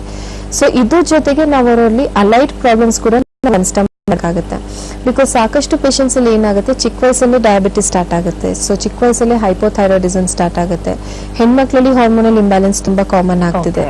ಸೊ ಈ ರೀತಿ ಇದ್ದಾಗ ಅವರಲ್ಲಿ ಬೋನಿ ಪೇನ್ಸ್ ಕೂಡ ಅಷ್ಟೇ ಕಾಮನ್ ಆಗ್ತಿರುತ್ತೆ. ಸೊ ಅವರಲ್ಲಿ ಕ್ಯಾಲ್ಸಿಯಂ ಬೇಗ ಡೌನ್ ಆಗ್ತಾ ಹೋಗೋದು, ಐರನ್ ಅಂಶ ತುಂಬಾ ಕಡಿಮೆ ಆಗ್ತಾ ಹೋಗೋದು.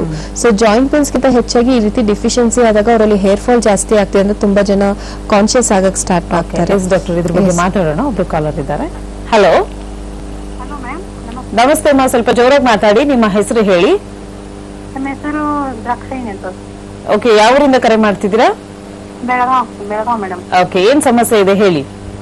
ಹಲೋ ಹಲೋ ಹೇಳಿ ಮಾ. Hello madam. ಹಲೋ ಮೇಡಮ್, ನಮ್ಗೆ 32 ಏಜ್ ರೀ ಮೇಡಮ್. ಓಕೆ.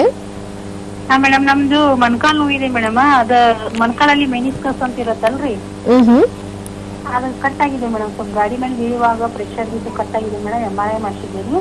ಹೇಳಿ ಮಾ, ಹೇಳಿ. ಹಾ, MRI ಮಾಡ್ಸಿದ್ದೀರಿ. ಅವಾಗ ಗೊತ್ತಾಯ್ತು ಮೇಡಮ್ ಮೆನಿಸ್ಕಸ್ ಅಂತ ಕಟ್ ಆಗಿದೆ ಅಂತ ಹೇಳಿ. ಹಾ ಮೇಡಮ್, ಅವಾಗಿಂದ ಕಾಲ್ ನೋಯಿತ್ರಿ ಮೇಡಮ್ ಬರೀರಿ. ಓಕೆ ಮಾ. ಸೊ ಲಿಗಮೆಂಟ್ ಏನಾದ್ರು ಇಂಜುರಿ ಆಗಿದೆಯಾ? ನಿಲ್ಲಕ್ಕಾಗಲ್ರಿ ಮೇಡಮ್. ಓಕೆ ಮಾ. ಸೊ ಲಿಗಮೆಂಟ್ ಏನಾದ್ರು ಇಂಜುರಿ ಆಗಿದೆ ಅಂತ ಬಂದಿದ್ಯಮ್ಮ? ಇಂಜುರಿ ಏನಾಗಿಲ್ರಿ ಮೇಡಮ್. ಟೇರ್ ಏನಾದ್ರು ಆಗಿದ್ಯಾ? ಟಿಯರ್ ಆಗಿದೆ ಮೇಡಮ್, ಮೆನಿಸ್ಕಸ್ ಟಿಯರ್ ಆಗಿದೆ. ಮೆನಿಸ್ಕಸ್ ಟೇರ್ ಆಗಿದೆ, ಫೈನ್ ಮಾ. ಹಾ, ಸೊ ಎಷ್ಟು ದಿನದಿಂದ ಪ್ರಾಬ್ಲಮ್ ಆಗಿದೆ? ಮುಂಚೆ ಏನಾದ್ರು ಇಂಜುರಿ ಅಥವಾ ಪೆಟ್ ಏನಾದ್ರು ಬಿದ್ದಿತ್ತಮ್ಮ? ಏನ್ರಿ ಮೇಡಮ್? ಮುಂಚೆ ಏನಾದ್ರು ಪೆಟ್ ಏನಾರು ಆಗಿತ್ತಾ ಅಥವಾ ಗಾಡಿಯಿಂದ ಬಿದ್ದಿದ್ದು ಆ ರೀತಿ ಏನಾರು ಆಗಿತ್ತಾ? ಬರೇ ಗಾಡಿ ಮೇಲಿಂದ ಇಳಿದಿದ್ದು ಪ್ರೆಷರ್ ಬಿದ್ದು ಅದಕ್ಕೆ ಆಮೇಲೆ ಒಂದು 15 days ಆಫ್ಟರ್ ಅದು ಪೇನ್ ಸ್ಟಾರ್ಟ್ ಆಯ್ತು ಮೇಡಮ್. ಓಕೆ ಮಾ, ಫೈನ್, ತೊಂದರೆ ಇಲ್ಲ. ಸೊ ನಿಮ್ಮ ಹತ್ರ ಏನೇನು ರಿಪೋರ್ಟ್ಸ್ ಇದೆ ಒಮ್ಮೆ ತಗೊಂಡ್ಬನ್ನಿ. ಬಿಕಾಸ್ ಎಷ್ಟು ಅಮೌಂಟ್ ಆಫ್ ಟೇರ್ ಆಗಿದೆ ಅದನ್ನ ನಾವು ಫಸ್ಟ್ ನೋಡ್ಬೇಕಾಗುತ್ತೆ. ಅಂಡ್ ಡೆಫಿನೆಟ್ಲಿ ನಿಮಗೆ ಸಿಂಟಮ್ಯಾಟಿಕ್ ರಿಲೀಫ್ ಹೋಮಿಯೋಪತಿಕ್ ಮೆಡಿಸಿನ್ಸ್ ಕೊಡುತ್ತಮ್ಮ. ಸೊ ಈಗ ನಿಮ್ಗೆ ಏನ್ ಕಂಟಿನ್ಯೂಸ್ ಆಗಿ ಪೇನ್ ಆಗ್ತಿದೆ, ಸೊ ಅದೆಲ್ಲ ಡೆಫಿನೆಟ್ಲಿ ಕಡಿಮೆ ಆಗುತ್ತೆ. ಅಂದ್ರೆ ಟೇರ್ ಆಗಿದೆ ಅಂದ್ರೆ ಅದಕ್ಕೂ ಕೂಡ ಕೆಲವೊಂದು ಎಕ್ಸರ್ಸೈಸ್ ಇರುತ್ತಮ್ಮ, ಅದನ್ನ ನೀವು ಕರೆಕ್ಟ್ ಆಗಿ ಫಾಲೋ ಮಾಡೋದಿರುತ್ತೆ. ಅಂಡ್ ಡೆಫಿನೆಟ್ಲಿ ನಾನು ನಿಮ್ಗೆ ಒಳ್ಳೆ ಸಜೆಷನ್ ಕೊಡ್ಬೋದು. ಸೊ ನಿಮ್ಮ ಹತ್ರ ಏನೇನ್ ರಿಪೋರ್ಟ್ಸ್ ಇದೆ ಅದನ್ನೆಲ್ಲ ಒಮ್ಮೆ ತಗೊಂಡ್ಬನ್ನಿ, ಭೇಟಿ ಮಾಡಿ. ಕ್ಲಿನಿಕಲ್ ಎಕ್ಸಾಮಿನೇಷನ್ ಸಹ ಇರುತ್ತೆ. ಸೊ ಅದನ್ನ ನೋಡಿ ಅದ್ರ ಪ್ರಕಾರ ನಾನು ನಿಮ್ಗೆ ಟ್ರೀಟ್ಮೆಂಟ್ ಸಜೆಸ್ಟ್ ಮಾಡ್ಬೋದು.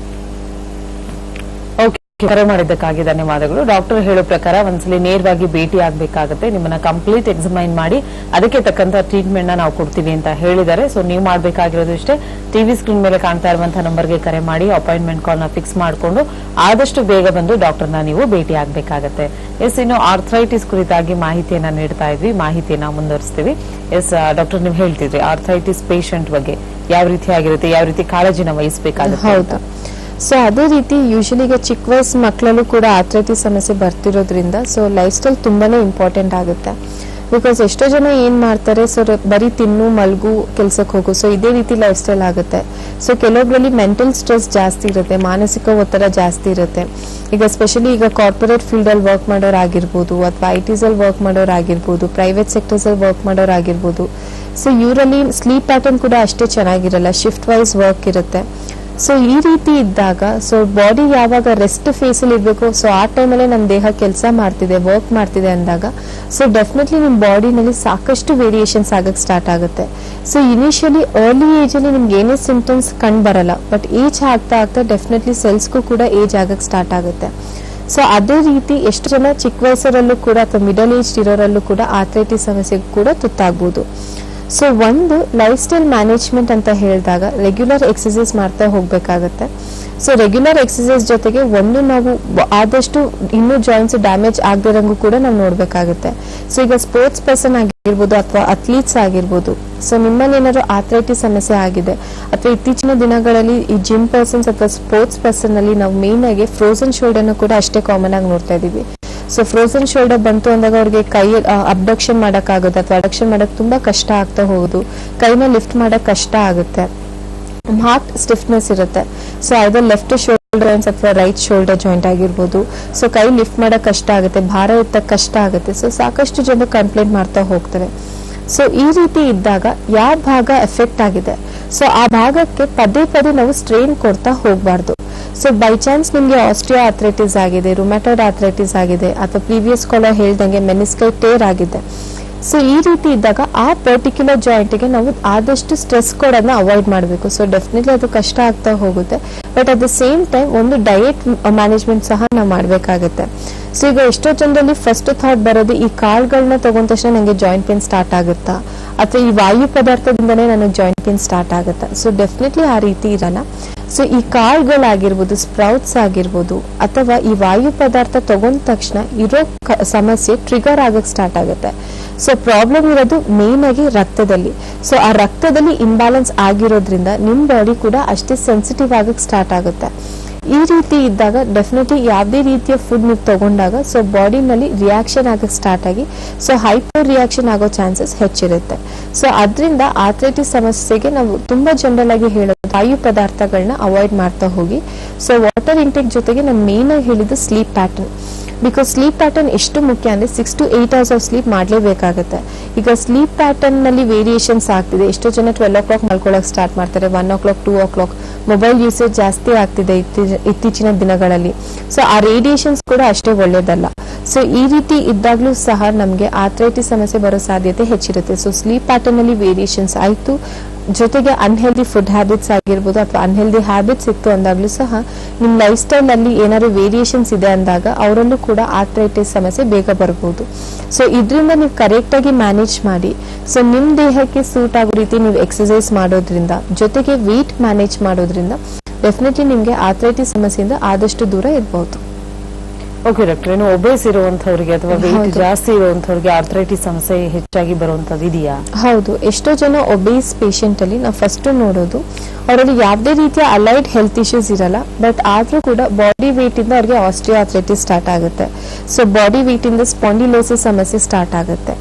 ಸೊ ಒಂದು ವೇಟ್ ಮ್ಯಾನೇಜ್ಮೆಂಟ್ ತುಂಬಾನೇ ಮುಖ್ಯ, because obesity one of the risk factor ಅಂತಾನೆ ಕನ್ಸಿಡರ್ ಮಾಡ್ತೀವಿ. ಸೊ ಎಷ್ಟೋ ಜನ ಪೇಷಂಟ್ಸ್ ಟೈಮೂ ಇಲ್ಲ ಎಕ್ಸರ್ಸೈಸ್ ಮಾಡಕ್ಕೆ ಅಂತ ಹೇಳ್ತಾರೆ. ಸೊ ಅಥವಾ ಡಯಟ್ ನ ಮೇಂಟೈನ್ ಮಾಡಕ್ಕಾಗಲ್ಲ, ಬಿಸಿ ಸ್ಕೆಡ್ಯೂಲ್ ಇರುತ್ತೆ, so correct strict diet maintain ಮಾಡಕ್ಕಾಗಲ್ಲ ಅಂತ ಹೇಳ್ತಾರೆ. ಸೊ ಅಥವಾ ಕೆಲವೊಬ್ರು ಪೇಷಂಟ್ಸ್ ಊಟನೇ ಸ್ಕಿಪ್ ಮಾಡಕ್ ಸ್ಟಾರ್ಟ್ ಮಾಡ್ತಾರೆ, ಬ್ರೇಕ್ಫಾಸ್ಟ್ ಸ್ಕಿಪ್ ಮಾಡೋದು, ಲಂಚ್ ಸ್ಕಿಪ್ ಮಾಡೋದು, ಅಥವಾ ಎಷ್ಟೋ ಜನ ರೈಸ್ ಐಟಮ್ಸ್ ನ ಕಂಪ್ಲೀಟ್ ಆಗಿ ಸ್ಟಾಪ್ ಮಾಡೋದು. ಸೊ ಈ ರೀತಿ ನಾವು ನೋಡ್ತಾ ಇದೀವಿ. ಸೊ ಒಂದು ನಾವೇನ್ ತಿಳ್ಕೊಬೇಕಂದ್ರೆ, ಸೊ ಊಟ ಮಾಡೋದ್ರಿಂದ ಯಾರು ದಪ್ಪ ಆಗಕ್ ಸ್ಟಾರ್ಟ್ ಆಗಲ್ಲ. ಸೊ ಒಂದು ನಮ್ ದೇಹನ ಅರಗಿಸ್ಕೊಳ್ಳೋ ಶಕ್ತಿ ಇಲ್ಲ ಅಂತಾನೆ ಹೇಳ್ಬೋದು. ಸೊ ಒಂದು ಪುವರ್ ಫ್ಯಾಟ್ ಮೆಟಬಾಲಿಸಮ್ ಅಂತ ಹೇಳ್ತೀವಿ.